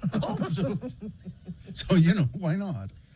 So I just saw this morning, and I thought it was interesting, and you can weigh in. It's experts, and one particular expert here, Professor Martin Vesey, who's a gastroenterologist, says, she's talking about how often should you poop? Yeah, how often should you do that? Well, I've recently had issues with poop. I mean, it's resolved itself, but this was a big problem for me. Well, the National Institute of Health says that most adults can go anything from a few times a day, and sometimes 4 or 5 times a day, and that wouldn't be It seems like a lot. Well, yeah, it is. Depending on what you ate, I guess. It is a lot, but it's the only time I get to have some peace. So, or to once every 3 or 4 days. Now, Dr. Vesey says the frequency of your bowel movements could also be due to transit time. Not what you eat, but transit time. Transit time. This, he explains, is how long it takes for the stuff that you eat to come out the other end. Oh, not you're driving to work? That's not what they mean? Oh. No. He said it's important because if you have sudden frantic urges to go to the bathroom, or if you have diarrhea or something like that, or if you have constipation, it can all be signs of slow transit. Now, so he says you can measure what your time is, what your transit time is. And the way you do it is Tracer Foods? Yeah, a marker, yeah. Corn. Dr. Steve Brule taught you well. Yeah, corn. You eat some corn, eat a handful of, says, raw, sweet corn kernels, and then look for them. Look for them. He said, now, it should be somewhere between 8 and 24 hours. It should be. Should be. Yeah, he says it's particularly dangerous, though. 8 and 24 hours? Yeah. That's kind of a wide... Yeah. Well, it's just, people are different. So, yeah, okay. Now, this is important because a lot of people, Gina, hold on to it sometimes. I only do that intentionally. In certain camping. Yeah, you should, but you should not do that. No. Well, it's dangerous to do that. Now, but it may not be so dangerous for you to do it if you have a long transit time, like if you're one of the 24 hours, it's dangerous. If you're an 8-hour transit person, go ahead. So really, for my health, I should investigate this. Yes. Now, I found this fascinating. Did you ever, well, no, I never thought about it. Okay. But did you ever wonder, just by volume, how much material you Well, you meaning what in a you lifetime. take in and then what you owe in a lifetime. In a lifetime. Oh. If you just collected it all. If Oh no, I don't want to know. Oh, you've already got the image in your mind. Yeah. He said, on average, people produce about 6 tons in a lifetime. 6 tons. Oh. But now listen, the longer that stuff sits inside of you, he says, this is what happens. It starts to ferment and decompose, and that forms gas, and you know what that is. That's poison in the body, you know. Yeah. So the longer you hold it in, you've probably experienced that. No, I've never experienced. No, you never. No. You never. Never once. No. But if you have a long transit time, that's been linked to conditions like bowel cancer, gallstones, colonic polyps, and hemorrhoids. Did you make today? Did you make poo-poos? Any poo-poos? That's poison in the body, you know. Mm-hmm. So that's about it. But Dr. Vesey, if you want to know more, he did a whole article on it in a publication called The Conversation. We're having a conversation about poop. Reminding him to make when he waits too long and gets plugged up. What is that? What are you doing? It's a signal for poo-poos. You got to learn the signal. I don't want to learn the signal. Learn the Don't you have to signal, do yeah. the signal, Mom? Do the She signal. has to learn Yeah. the signal. I don't want to learn the signal. Now, this hand is the potty. that's it. Beckoning the poo-poos. And in they go. Yeah. Huh? She's not doing it. Just like that. Yeah. That's a universal sign. Universal sign, actually. You could do that in any country. You could do that in the far north with the Inuit. Mm-hmm. You could do it in and the they would know what you're talking in about. South. Yes, they would. They'd go, "Oh, you poo-poo." Huh? Poo-poo. There's a text. Bill, you can also eat beets in place of corn to see the transit time. I think. Bit. Yeah, I guess you could. I Also, don't know. a texter. As a recovering opioid addict, I can say that I took daily pooping for granted for many years. Well, they say that's what happened to Elvis, And Rush. He couldn't go because of opioids. and that he Yeah. had a heart attack on the toilet because he was having a hard time. Yeah. He was backed up. I didn't realize that stuff constipated you until some years. I don't ever take them anymore. Because I found, Yeah, I don't mean, either. for surgery or something like. Because I found out I was allergic to them. Not that I was having addiction problems; they just caused me to itch. So I stopped. I don't use them. But sometimes when I did, I went, why am I not going to the bathroom? And the doctor said, "You're taking those pills. That's why." Yeah. Oh, here's a tip. Always write a note to yourself when you've had beets so that you don't think that you're dying. That's happened to me too. Like, oh no! I'd forgotten that I had beets for dinner. And, yeah, wait a minute. Yeah. You never forget when you have asparagus, though. Oh, yeah. Like, oh, that's right. I had That happens pretty quickly, though. You know what? I think this is true with the asparagus. It doesn't happen to everybody. I have heard that. Yeah. It's like cilantro. Some people, I don't care for it at all. It tastes soapy to me. Yeah, there are some people where it does taste. I don't care for it, but then there are people who it's great for them. Mm-hmm. I'm lucky. I gets my cilantro. Yeah. And it has something to do with your chemistry. I don't know what it is. But I didn't take chemistry. I did. Oh. You know Well, why see, I took chemistry? there you go. I took chemistry because I was fascinated with the Bunsen burner. Fire. Yeah. It's Poop Chat on X96 Radio from Hell. There you go. Just don't hang on to it, okay? No, don't. We're talking poop on X96 Radio from Hell. All right. Traffic, Gina, please. Well, looks like we still are having those issues in Weber County. I-15 northbound down to one right shoulder near 31st Street in Ogden. Traffic backed up to Sunset. There's actually issues going the other way as well. Just checking. Well, it looks like actually that's clearing up a little bit, so that's good news. Crash southbound I-15 milepost 229. That's 3 miles north of Nephi. And if you're seeing anything, you can text us 33986. Pick 3 services for $99 at Young Chevrolet in Layton. Options include oil change, tire rotation, brake check, multi-point inspection, alignment check, wiper blades, engine air filter, or AC system check. Learn more at youngchev.com. All right, we have AWOL Nation tickets to give away with our very special, very gruesome contest. Frank Christ presents They're Fine, They're Just Fine. It's a game about dead celebrities. 877-602-9696. It's horrible. Call and play. You might win. You're going to win. You might win AWOL Nation tickets. All right?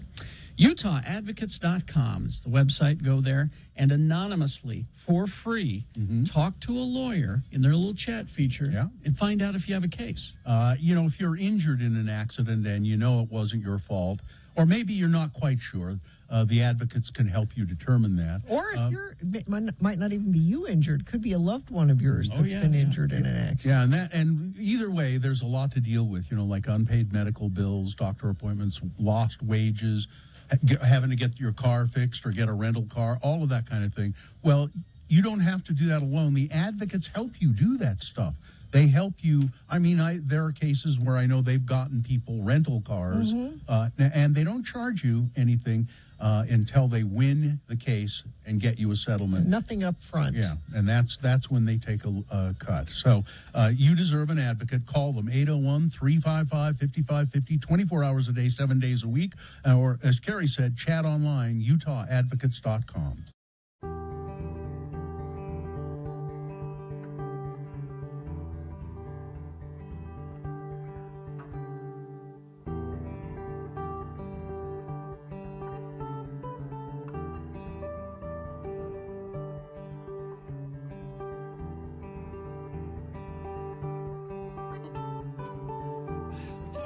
About this yesterday, but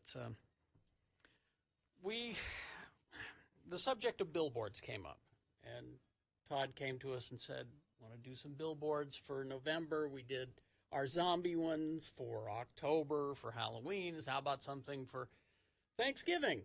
Yeah. And we thought, well, let's give away some turkeys. Can we give away turkeys? We have to ask. Can we give away turkeys? Let's give away some turkeys. Seems like the thing to do for the season. And Todd said, sure, we can do that. That's easy. So can we promote that on a billboard that we're giving away turkeys? And so I didn't speak to the graphics guy, but we have an in-house graphics guy. We have a couple of them, actually. And said, somebody conveyed to him, look, they're giving away turkeys or free turkeys. Well, he claims that he was not communicated with. Well, that's correctly. What he claims. So now the billboard. If you go to x96.com/live, you can see it's kind of stretched out. It's a squished version, yeah. For some reason he chose to put our heads on cooked turkey bodies. I don't, and then it just says turkeys. And it says turkeys. Now, and then I think it says Radio from Hell Mornings X96. Turkeys, exclamation point. Yeah. I think this is Tracy giving us the big middle finger. That's what I'm thinking.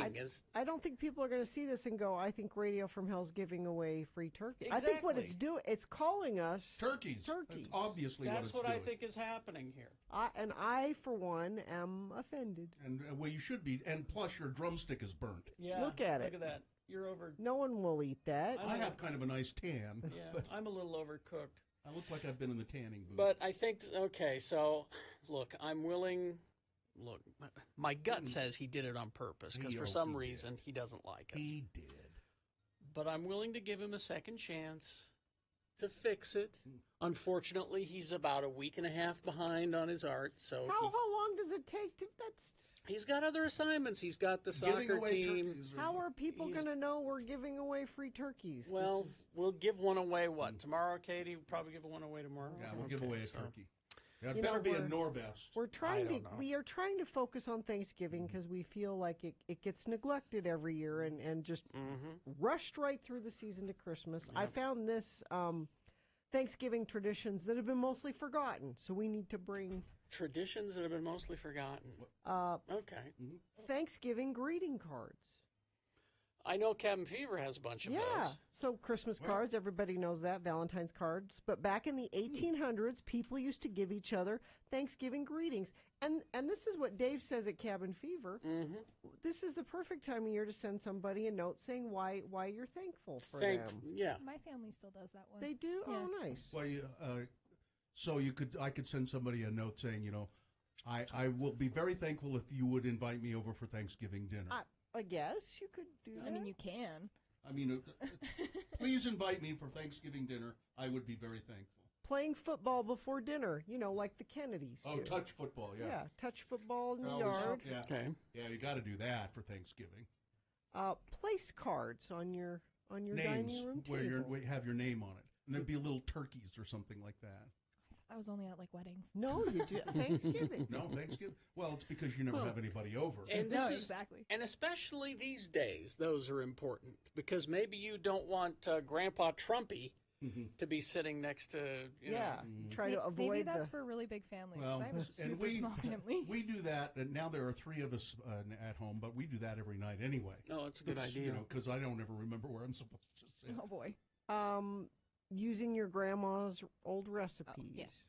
That's Actually, I use Gordon Ramsay's My recipe grandma now, was a but- terrible cook. Oh, so you don't want that. Oh. And at dinner, I use her recipe for putting that cheese in the celery. That's what I use her recipe. at dinner, actually going around the table and saying what you're thankful for. We do that, and Why- my mom cries every single time. Why would you do that on Thanksgiving? That's what, because that's what it's all about. Oh, it's right there in the name, isn't Thanks. it? Giving. Breaking the wishbone. I remember that. Oh yeah, no, I fight over that every year. Every year it was my grandfather who broke wind. So the wishbone from the turkey, you're supposed Yeah. to break it, and whoever gets the bigger piece, they're supposed to have. Make a wish. You kind of have to save it because it doesn't. Well, it does have You to gotta let dry. it It has dry, to yeah. dry out. So. Yeah, otherwise it's never going to break for you. Yeah. Using the good china and the good so. What are some of the things your family does, Katie? We do it buffet style. I don't know about other people, but we do solid buffet style. So we set everything out, and then we just like go through the kitchen, then go to sit in the dining room. You know, that makes a lot more sense than trying to pass it around, Yeah, doesn't it? I think the only thing we really pass are the rolls, and that's because everybody eats multiple rolls.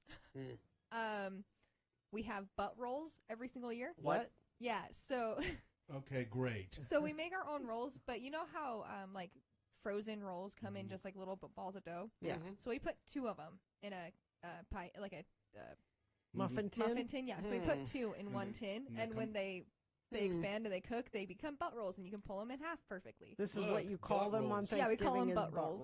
I'm gonna butter my butt roll.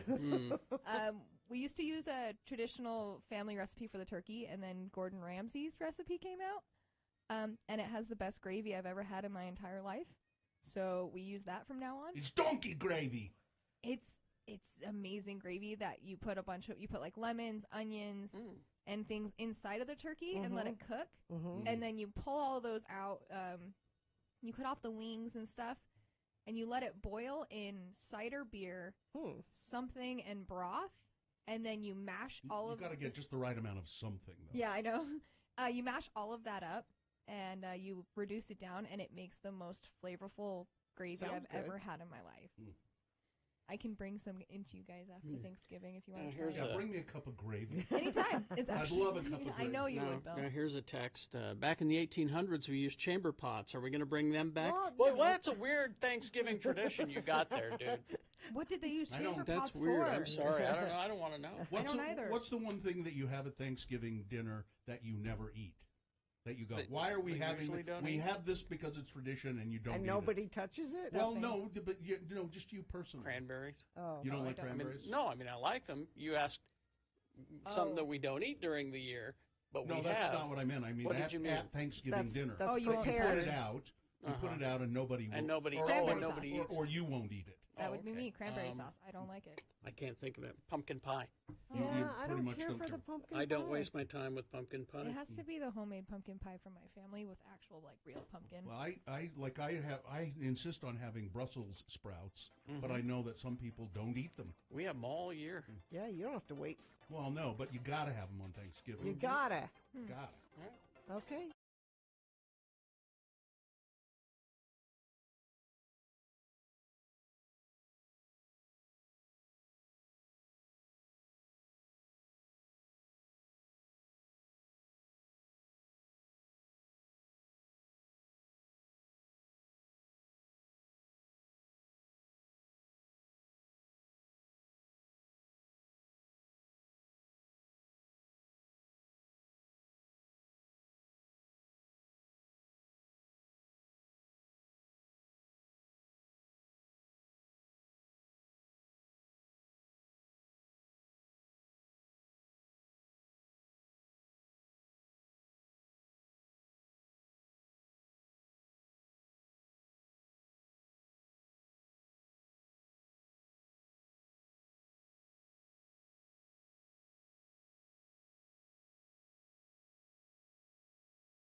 brought you some mittens today, Bill. Oh, thanks. I can see my breath.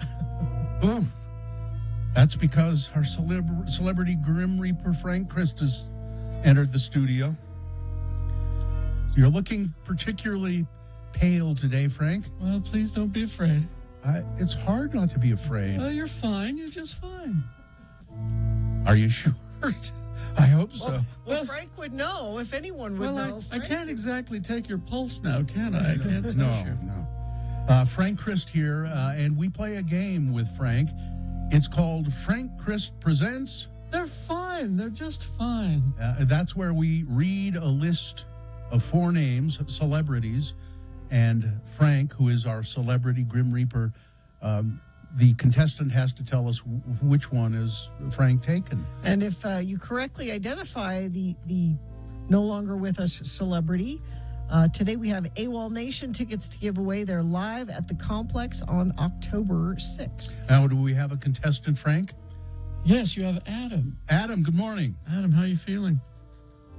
I'm feeling great right now. How are you? He's great. He's just great. Fine, just fine. Yeah. Now, Adam, do you know how we play the game? Frank Christ Presents.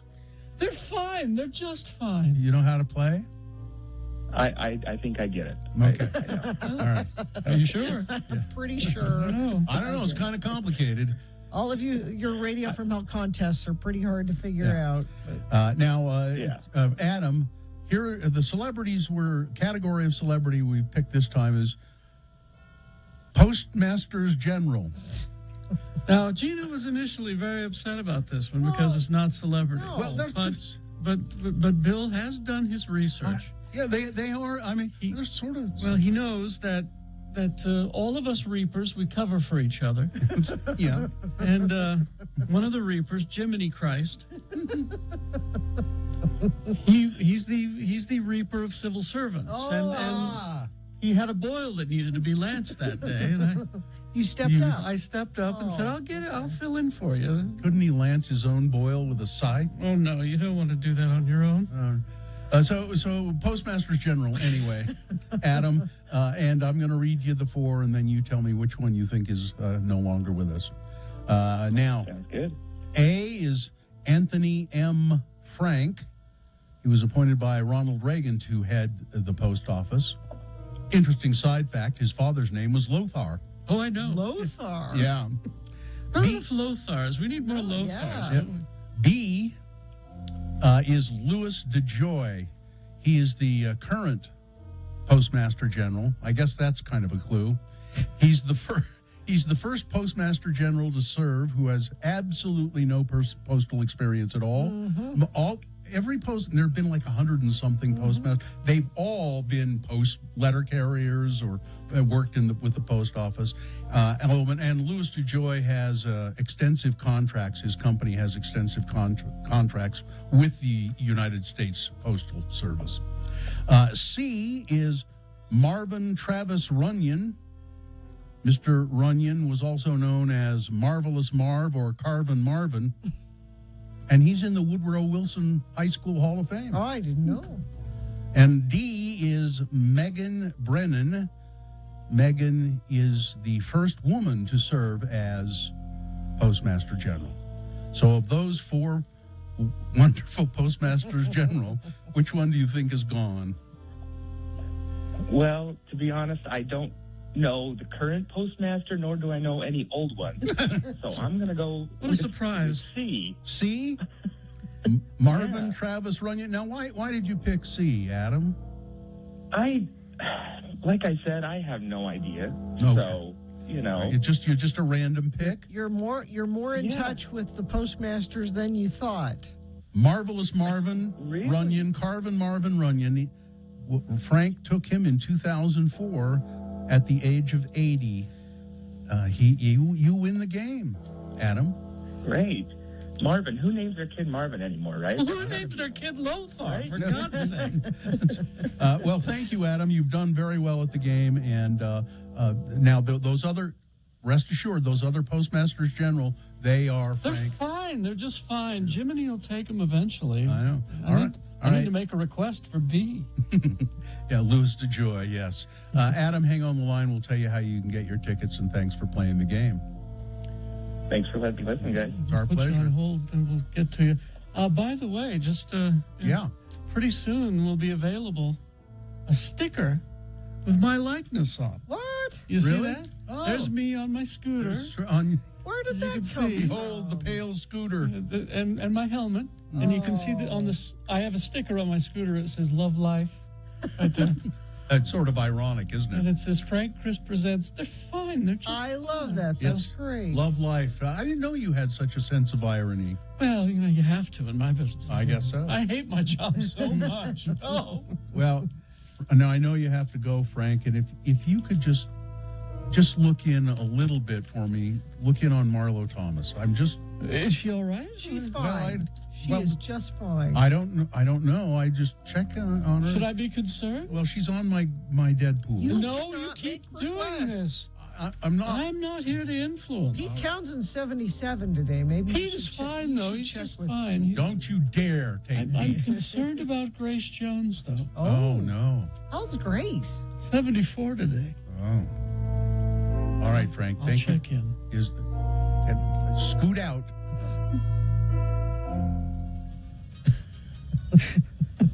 Scoot on out. That's pretty good that somebody came up with that, because yesterday was the first time I mentioned that you were on a scooter. Who did that? Oh, it's our network of chat rooms and Travis the Pieman. Please, can you hold that up again? I just want to. I didn't. I mean, you're gonna have to. I think we should put. I think what we should do is that on x96.com/live when we talk to Frank, I think that should be on the. That should be what we see. Yeah. See, there you go. Yeah. I doubt Jiminy Crystal will ever have a sticker like that. That was pretty good. Jiminy Crystal. All the Reapers have the last name Chris. They're all they're like Sherpas. The Frank Christ origin story is developing and will be on the way. Sherpas. They're like Sherpas. Yeah, sure. Yeah. I have a story about Appa Sherper Well, that's here. what made me think of it. I saw that. Oh, we'll take a break and we'll be back. Big boy news and opinioendo coming up after these.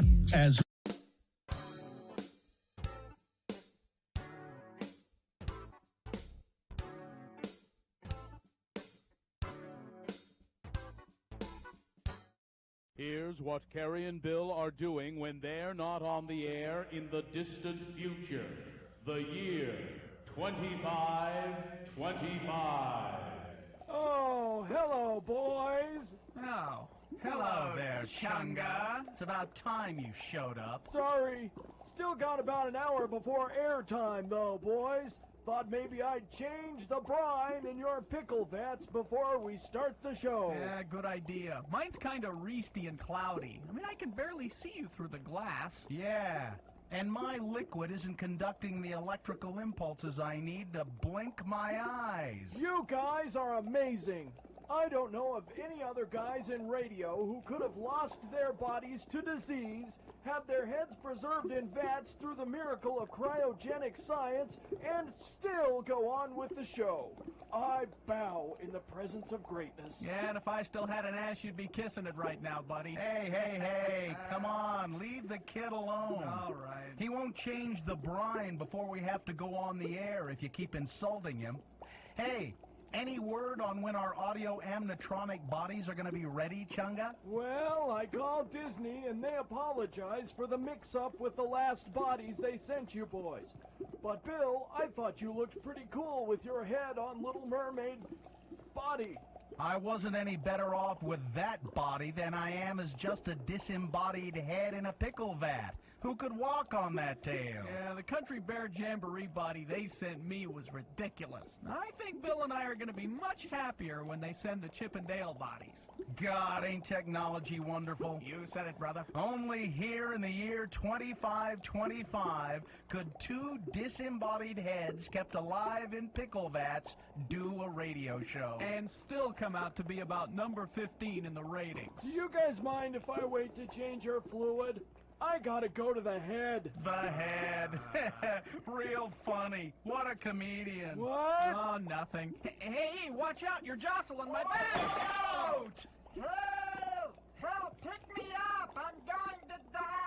Hey, now maybe I can get a full-time gig on the Radio from Hell show. I knew someday I'd get ahead. Get ahead. Now that's funny, Chunga.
Let's get to big boy news and opinioendo, brought to you by... Demand for nurses is higher than ever. Nightingale College blends online classes with on-ground supervised field experience. Enroll now for the upcoming fall semester. Go to nightingale.edu. Taylor Swift, referred to here as a prolific pop singer. That's true. Received an honorary doctorate of fine arts from New York University, and she delivered the commencement speech at Yankee Stadium. Something that must go. The honorary doctorate. The honorary. I don't, Not until they give, when they give me one. would you take one? Yeah, you bet. Why? In a second. Because I deserve it. I hate the honorary. I want an honorary doctorate from Weber State University. Why do not care for you the know honor. why they do it? Well, yeah, to get you to them, come talk. So she would come and speak. Yeah. Well, can't you just invite her to come speak? She didn't go to college. No, well, what's in it for her? There's nothing in it for her. We'll give you an honorary doc. Okay. She didn't go to college for 4 years. She didn't go to college at all. As a matter of fact, she didn't go to high school much. She was homeschooled. She was already a pop star when she was in high school. Yeah, she was homeschooled. I think she went to 1 year of high school, as I read somewhere. But yeah, she gave an okay speech to the kids, and okay, that's fine. She deserves her doctorate, I guess. Sacha Baron Cohen is teaming with the people who created King of the Hill, Greg Daniels and Mike Judge, for an animated special called Chlem, the Smartest Place on Earth. I think that's how you would say it, Chelm. Probably, yeah. Chlem, the Smartest Place on Earth, geared toward younger audiences and set to air on both Cartoon Network and its sibling HBO Max. The special is being written by Nathan For You creator. Oh, he's very good. Michael Corman, and it shares absurdist humor and interpretive questioning that is a nod to Jewish intellectual traditions. So then indeed it would be called Chlem. Chlem. Let's see, major changes are coming to the Utah State Fair Park. Oh? Yeah, there's a plan to redo it, and what they want to do a bunch of stuff with it because they'd like people to come to the fair park other times than just when the state fair is there. Yeah. So now this is a long-range plan. It'll take many, many years, I think 20 years out, something like that. Okay. So part of the development will be there'll be some housing actually, right? Okay. And then they won't tear down those. Really they are historic and architectural. They're very nice architecturally. The old barns, where they do keep the animals during the fair. There are some things that will be added: a zip line and a rope course above the parking lot. A permanent Ferris wheel. Permanent. Yeah. They will have an exposition hall. There will be a hotel, some new livestock barns, and a climbing wall and a bunch of stuff like that. Okay. Well, there should be a concert venue there. There is, I think. Yeah, there's a outdoor. There's like where the rodeo is, and that's. I'm talking about a proper concert venue. And they see because they tore down their concert venue. They could have still used that. I can't even remember what it looked like anymore. It was so long ago. Salt Lake City is ranked among the best cities in the United States to live. Again, it had fallen off the list for a while, but it's back in a brand new survey of news rankings, the 2022-23 U.S. News rankings, I guess U.S. News and World Report. Salt Lake City comes in at number 23 of nice places to live. If you can afford the rent. They analyzed 150 cities, and they used 5 different indexes to determine it. I don't go into them both. They used desirability, value, job market, quality of life, and net migration. Salt Lake ranked high in all of those, with quality of life and job market among the best in the entire country. So, let's see. Oh, did you see this? There was somebody caught on video this giant dust devil out in Eagle Mountain. Really? I mean, it's huge. And oh, there it is. Yeah, there's a picture of it there, and it's somebody's got it on video. Those are a capture from the video. x96.com/live. Wow. It was amazing. The dust devil, it was about 5 p.m. Some observers said it was loud as it flew through the neighborhood next to Cedar Valley High School. Dust devils are a common wind phenomenon, and they're just dust-filled vortices created by strong surface heating. The typical dust devil is about 10 to 300 feet. Some are 500 and this one's like 500 feet tall, I think. Really cool. And they're generally, generally cool not till it carries off a cow. No, they don't. Dust devils don't do that. Utah is celebrating Nathan Chen Day. Oh yeah, it was yesterday. Olympic gold medalist and Salt Lake City native Nathan Chen. He's in the state. He did a show at the Maverick Center. He's coming to town with Disney on Ice, I think. Stars on Ice, something like that. It says here he was back in the state. Ahead of a performance.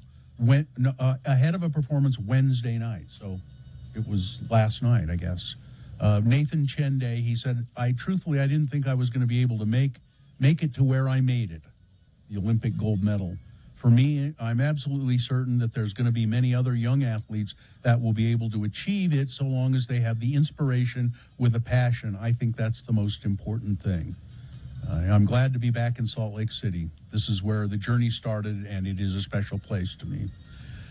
Johns Hopkins University students, some of them have invented something called Tasty Tape.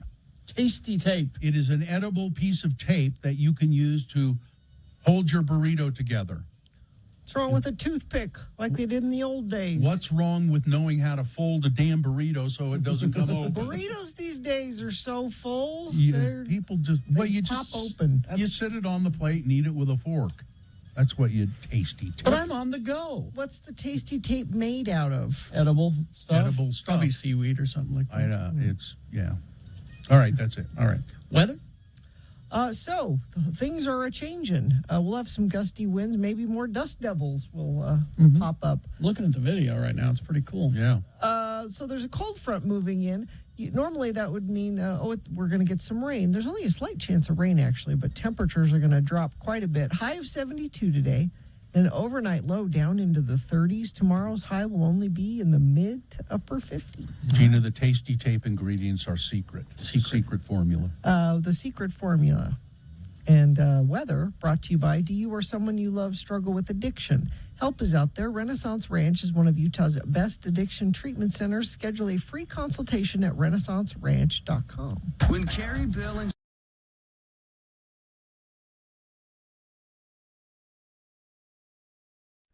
Spear.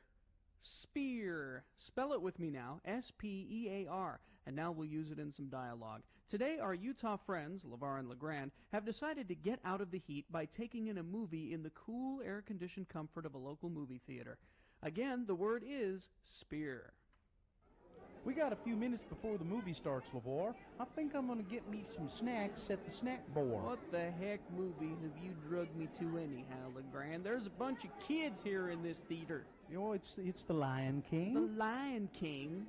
Well, who plays the king, and what the hell's he got to lie about? All these kids shouldn't ought to be seeing a movie about liars. Oh, no, The Lion King. Like the animal. Huh? You know, L-I-E-O-N, lion. Big cats, lion. Oh. It's a cartoon that Walt Disney drew. You drugged me to a flippin' cartoon movie?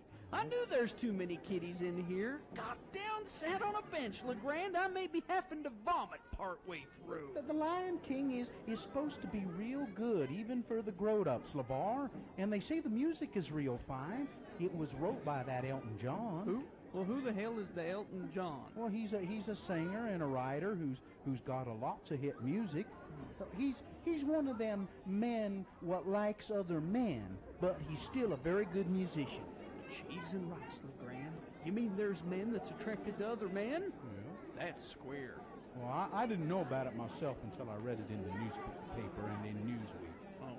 Anyhow, I'm going to the snack bar. I can't get through a movie without some popcorn and a drink and some nachos and some Junior Mints and a box of Goobers and some malted milk balls and a pack of red vines. You want anything? Nope. I got my refreshment right here, LeGrand. I sneaked in this can of Vienna sausages and one of them Army surplus MREs and this. What's that, canteen of water? Nope. Ain't water. Nope. Spear. Spear? Yep, spear. Spear? God almighty, LeVar! You better hope the usher don't catch you. Oh, yeah, like Mr. 16-year-old pimple monster's gonna be a real threat. And I'm telling you, LeGrand, if I don't catch me a beer buzz, I'll never make it through this cartoon. Hey, is Mickey Mouse in this?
this? I have, you know, one of those. One of the. It's Radio from Hell with another list, because people love a good list. X96. Celebrities you didn't know were related. Huh? Now, some of these you may have heard before. Okay. Like this one. Tom Hanks and President Abraham Lincoln. Oh, they're Brothers. Going, They were brothers. They're going that far. Hanks revealed his familial ties when he narrated National Geographic's Killing Lincoln. His ties to President Lincoln by Lincoln's mother, Nancy Hanks. Nancy Hanks is a third cousin to Tom Hanks. That's pretty thin, Tom. Not many people know this, but Abraham Lincoln was one hell of an actor too. Sissy Spacek and Rip Torn. No. Huh. Sissy Spacek's in that new movie with TV show with J.K. Simmons. Born and bred Texans, Sissy Spacek and Rip Torn are first cousins. That's pretty close. Yeah. In interviews, Spacek often credits her older cousin Rip as someone who helped her become an established actress. Does she know he's dead? Yes. Okay. I didn't know this one, and it's very obvious. Okay. U.S. Senator Chuck Schumer and Amy Schumer, sure. You knew that? Yeah. Because she did, they were working on anti-gun stuff. They're first cousins. Yeah. Mm-hmm. I didn't know that. And you know how I found out about that? How? I said, Chuck Schumer has the same name as last name as Amy Schumer. And so I looked it up. But Schumer's not a crazy, unusual name. That's... No, but the point is they had the same last name. Jason Sudeikis and George Wendt. Norm! Okay. How does that work? Yeah. Let's see. George Wendt is Jason Sudeikis' uncle. Uncle. Mm-hmm. Okay. That direct. Yeah. Okay. Daniel Day-Lewis. Oh, wait a minute. I Jerry heard Lewis. this. I can't remember. Arthur Miller. Yeah. Really? Yep. Mm-hmm. Playwright. Let's see. Daniel Day-Lewis married Arthur Miller's daughter, so he was his father-in-law. Related by marriage. And father-in-law. That's pretty close. All right. Gloria Steinem. And Jim Steinman. No. The writer for Meatloaf. Oh. No, it doesn't. And Christian Bale. Gloria Steinem, Christian Bale. Mm-hmm. Well, Gloria Steinem has a horrible temper. So Gloria Steinem married Christian Bale's dad. Oh. David Bale. Stepmom. Okay. She's his stepmom. Stepmom, wow. President Jimmy Carter. George Washington Carver, the inventor of the peanut. There's two. Barry Gordy. What? So President Carter's great-grandfather, Okay. James Gordy, had a son with Esther Johnson, who was a black woman. And that's Barry Gordy. Yes. Huh. The president is also half cousins with the lead rapper of LMFAO. Because he's related to Barry Gordy. Okay. Al Roker Al Roker. and Lenny Kravitz. Is it Well, you know Uncle Al? You know who Lenny Kravitz's mom is. Roxy Roker. Roker. Oh yeah, there you go. And Al Roker's her brother. I'll bet. They're cousins. So it's, a little. Well, close enough. We've talked about this one before, but Jane Mansfield and Steve Mansfield. Mariska Hargitay. Oh, Mariska Hargitay. That's oh yeah, mother-daughter. yeah. Mariska Hargitay is Jane Mansfield's daughter? When Jane Mansfield was married to Hargitay the gangster. What was his first name? Mickey. Mickey Hargitay. I did not know any of these. And he was a gangster. Oh. And her mom died in a car accident. And it's not true that she was decapitated. But it hit her in the head. Yeah. It's because, there was a apocryphal story that they couldn't find her head for a little while. They kept, they had to search for it. But the bar that hangs down in the back of semi-trucks. I think that's called a Mansfield, bar, because what happened was her car went under the truck. Under a truck. And that's why in the back of the National Lampoon, next to the I'd Walk Over You to See the Who t-shirt, there was a bumper sticker that said, I brake for Jane Mansfield's head. Malcolm McDowell. You'll never guess. Alexander Siddig. What? Oh, from Deep Space Nine. Yeah. Well, they've both been on Star Trek. Malcolm McDowell's sister's son is Alexander, so he's Uncle Malcolm. Uncle Malcolm. Oh, wow. And Alexander Siddig is not his name. His real name is Siddig El-Fadel. Yeah. He was in. Who was he in Star Trek? He was Dr. Bashir. Yeah. And of course, Malcolm McDowell was the guy who killed Captain Kirk in Generations. Oh. I mean, this is obvious. James Keach and Stacy Keach, of course. That's a dumb one. Let's see. Pablo Schreiber and Liev Schreiber. Of they're course. brothers. Yeah, that's. Although I'm watching Pablo Schreiber in 2 different shows now. That's Porn Stash, right? Yeah, Porn Stash from Orange is the New Black. But he's in Halo, the TV show based on the video game. Okay. He's Master Chief. And he's also in this show Candy on Hulu. Oh. Which I'm really enjoying. Does he have a mustache And there? he's got a mustache there. Because it takes place in 1980. And man, they raided all of the Deseret Industries to get the clothes. What's this show about? It's about a murder. It's a true crime. Oh, Yeah, it's a true crime thing, but he plays the husband of the woman who was murdered. Okay. So, Ewan McGregor. And me and McGregor. Ewan McGregor. Me and McGregor. And Dennis Lawson, who I don't know who that is, but apparently Dennis Lawson. Carrie might know. The name is familiar. Help me. I don't got it. He was in Star Wars Return of the Jedi as Wedge. Oh, he's Wedge? Yeah. Oh, okay. So I knew the name somewhere. And he's Ewan's uncle. And so they both They're have all a- in a Star War. Yeah. They're in a Star War together. Wow. Oh, nice. We hope you'd enjoyed another list with Radio from Hell on X96. That was quite a list, I See? have to say. You were surprised with some of those. Yes, And I so- was. And so now I'll be watching really closely the Obi-Wan Kenobi TV series that's coming on to see if maybe Dennis Lawson Maybe. shows up in another role. Who do we have to thank for the donuts? It was Blaine in the chat Blaine, room. that's right. Blaine in the chat room. Thank you, Blaine. Thank you, Blaine. All right, so we will take a break and we will be back. Wendy's for breakfast. This is a great thing because at participating U.S. Wendy's, the hot honey chicken biscuit is available only during breakfast hours. But the sandwich itself is available on the menu all the time. I would suggest you go during breakfast hours because they serve this wonderful sandwich on one of those Wendy's warm buttermilk biscuits.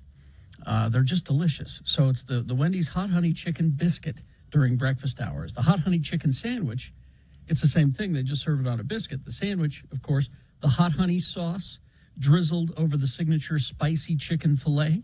And then they add a healthy portion of the savory applewood smoked bacon. And then they add a layer of melty pepper jack.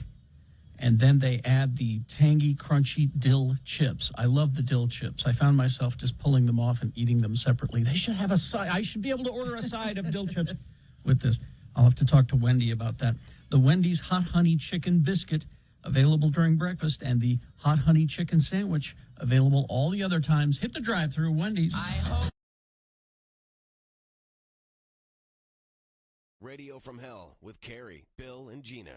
96.3 FM, X96. Well, we've taken Pierce Bronson also in that same deal. The former 007. Yep. Did you see that movie he was in, by the way, ever? The Matador? No, I wanted to see that. You've got to see it. It's great. He's great in that. I gotta get that one in Kiss Kiss Bang Bang. this And how weekend. was he? Honey, write that down. He was very nice. Okay. What am I writing down? Anyway, sorry. Oh, you're a sweetheart. Oh, that's right. Yeah, that's right. Yeah, he was great too. Very nice guy. Like him a lot. Okay, so. how about a horror I was going to story? say we're getting some nice. Well, I mean, Who's the we've worst? taken Paris Hilton. I knew you were going to say Did Paris you really? Hilton. I knew you were going to say This that. last Sundance, we had Paris for 4 days. That's hot. And how was that? You know, Paris is a very unique girl. He's so nice. He is so nice, isn't he? How is she unique? Well, she's got a style of her own, that's for sure. As I she pull out does the nice guy, everything. Yeah. nice guy to carry It depends. translation. I mean, are we dictionary. talking drunk or sober? You know, Did you ever see her sober? No, actually. Maybe once in the morning. I can't be certain, though. So she was a treat to carry around, was she? My neighbor's jealous. He loves her, but you gotta meet her. You gotta meet her, I guess. Get the full effect. Yeah. So you cleaned the limo after that, I hope. You don't want. We've got a full detailer. Excellent. Yes. And any other quick little horror story about anybody? No, not really. I mean, most of the celebs are pretty good. Really nice. They're some of them can be a little high maintenance, but for the most part, they're really generous. They're nice. Keep to themselves. They don't make a lot of trouble. It's what you would expect, really. I mean, they just want a nice, quiet ride, and thank you very much. Now, what about the folks you've been giving rides to in Garland? Have they been high maintenance? Oh, no, not at all. Just around the block. Like Paris Hilton? Mac, he wasn't any trouble? Now the crowd keeps turning over here. Anybody here want to go on a limo ride? You want to go? Anybody? That has not gone yet? Yeah, we have a couple. Wasn't one now? If it's only one guy, you got to collect some people and go with you. Two? All right. Just go around the. These guys haven't gone. Just go around the block. It's a treat. 96.3 FM. X96.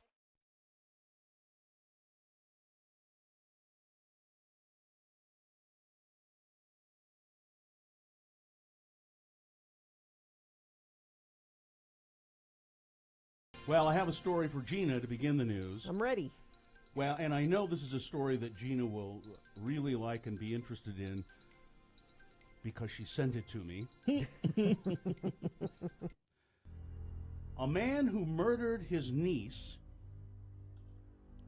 a niece who was also his lover, by smashing her. What does that mean? It's a detail. Yes, it is. But there's more.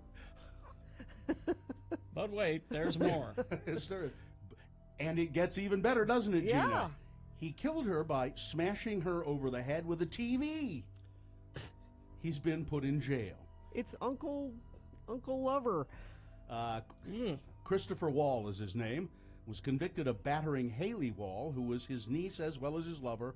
He was been ordered to serve a minimum of 14 years behind bars. Only 14 years? A minimum. You kill your niece who you're having an affair with a TV, and that's not automatic forever? Well, Gina, I don't know where this is exactly. I didn't. You should know. What town is this I believe it's in the UK. Well, then, you know how liberal they are in the UK. Christopher Wall, it says here he's facing a lifetime behind bars. So it's a minimum of 14. It's 14 to life, I would guess. My guess is they won't let him out for a long, long time. She was found with a bloody head outside a supermarket in Bournemouth after being battered by Mr. Wall. Before she slipped out of consciousness, she was able to tell emergency crews her name and address and that her partner had beaten her. When police visited the home, they found signs of a disturbance on the second floor, including a door on the landing that was knocked off its frame and two long dark hairs embedded in a crack hallway up the door with a number of blood spots. Embedded in a crack halfway up the door, I should say.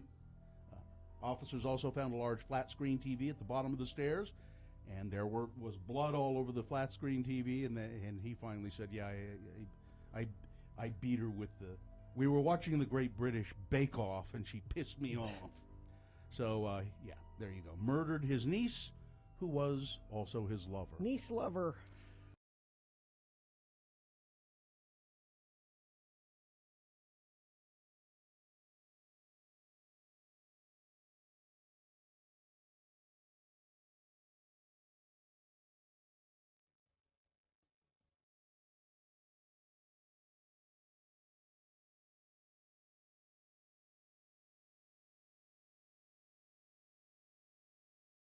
Here's what Bill Allred is thinking when he's not on the air. Gotta think up some new features for Radio from Hell. Spice the show up. Maybe we could do a top 10 list. Now, every morning show has ripped that idea off from Letterman. What about bringing back that character I used to do? PBA bowling champ Wayne Zahn. God, no. That was stupid then, and it'd be stupid now. What about a here? It's 7:27, 27 minutes after 7. Geez, that's stupid. God, I just know I'm going to be thinking about this all day. Here's what Kerry Jackson is thinking when he's not on the air. Oh, we gotta start working on this new Space Elders bit for this fall. And maybe we should call it Elders in Space. No, that's too much like pigs in space. Space Elders, that's it. Man, it's gonna take a lot of production, music, and sound effects. Good acting jobs by Bill and Chunga, which is next to impossible. Maybe I'll ask the janitor to do a role, even he'd be better than those guys. Man, this Space Elders is gonna take a lot of work, but it's really gonna spice up the show when we get it going. Man, I'm gonna be thinking about this all day. Here's what Jimmy Chunga is thinking when he's not on the air. Pudding, chocolate pudding, vanilla pudding, butterscotch pudding, rice pudding, tapioca. Oh man, I love pudding. Jello pudding pops, chocolate and vanilla pudding swirled together. Oh, pudding.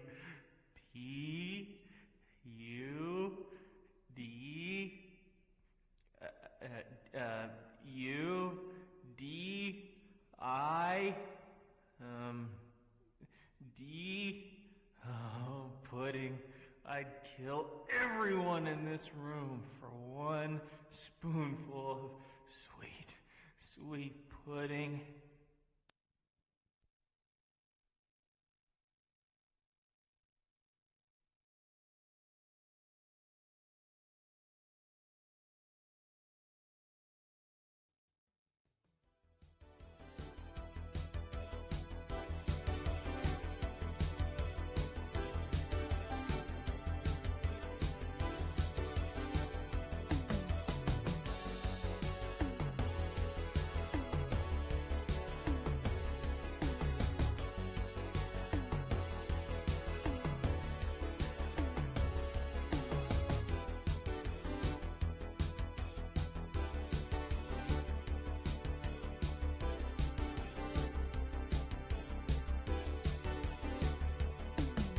Found that one under a pile of oily rags.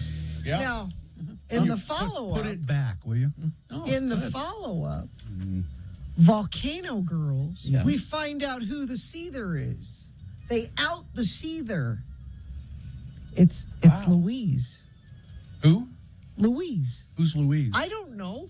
It's The a Seether. callback. It's I kind of like that in their songs they do a callback to the. I don't know. I'm not really fond of that song. No? It's good. Nope. Tasty. It's just all, everybody's different. Yes. This, let me plug this quickly. Monday night, I'm gonna be really good here on Tuesday morning. I'm gonna help with a fundraiser for ALS, Lou Gehrig's disease. It's at Taylorsville High School. The Taylorsville Choir Department. It will be. It's an evening of all Beatles songs, various Beatles songs, and apparently they've done this before for fundraising, and it's really good. I mean, just people just love it. So the tickets sell quickly. Again, it's at Taylorsville High School, May 23rd, Monday. It says 5:30 and 7:30. So apparently, I'm doing two shows. Wow, 2 performances. Yeah. The tickets are $7, but you're also welcome to make other donations. And they want to raise $20,000. It's for a really good cause. To beat ALS, you can buy tickets at beatalsbenefit.com. While we're talking about hosting fundraisers, I'll mention this that I'm going to be hosting. It's a benefit for the Children's Center. It's their annual Shine Gala on June 3rd. And the Children's Center is great. They do a lot of work with kids with mental health help for kids. Autism and not just that, as kids well. that have suffered Yeah. trauma, kids that have, and my daughter volunteers there every year, and through volunteering there is how she's sort of figured out what she wants to study in college. That's how much she loves what they do at the Children's Center. So I'll be hosting that. I don't have anything. You're not hosting anything? You're going to be at. I'll where are be you at gonna Ken be? Garf Honda. He'll be hosting tomorrow. car sales. Yeah, Ken Garf Honda downtown, 3 to 5, 9th South State. Friday. I bet Carrie will have some of our new mugs. Yes. They're lovely. Our new jet black edition. I've been drinking coffee out of mine already this morning. Yes. I'm going to use Before the black you one. washed it? I washed it out. I'm gonna use the black one at work, and I've got the white one at home. Let's see. Oh, and then there's the top 500 alternative songs of all time. Oh, yeah. On Memorial Weekend is coming. Right here on X96. And I think people can vote on what they want. Well, it'll be posted eventually. Mm-hmm. But I was overhearing Corey and Todd debating the songs? list and what should be, able to be voted on and which should not. It was adorable. They take these things very seriously. As they should. Yeah. Yes. This is serious business. All right, let's do the promo and crawl toward the exit, shall we? Wait a minute. Oh, you'll be happy, Bill. Oh, good. I think I would wish Katie would just let me record the first line, and then you could just plug it in. On Friday's Radio from Hell show. There's no better way to finish out the week than having another drink with Jimmy the Wine Guy, featuring the Federalist Craft Wines, happening at 7:45 a.m. So finish out the week with us on Friday's Radio from Hell show on X96. There you go. Did we miss anything? I'm just checking to see. No, I bet we didn't. You feel like we covered everything? I feel as though I'm full of everything. You're full of donut. Well, that's true. I don't ever buy donuts. The only time I have them is when nice friends of the program bring them to us. I wish you wouldn't have said that, because you're encouraging people to bring us donuts. No, I mean, I'm glad it doesn't happen. I don't need any more donuts in my life than I already have. Well, I think you're going to get them now. All right, I think we're good. Fine job as always, Katie. Live long and prosper, bitches. Don't you know who I am? The Seethers Louise. Corey is next. X96.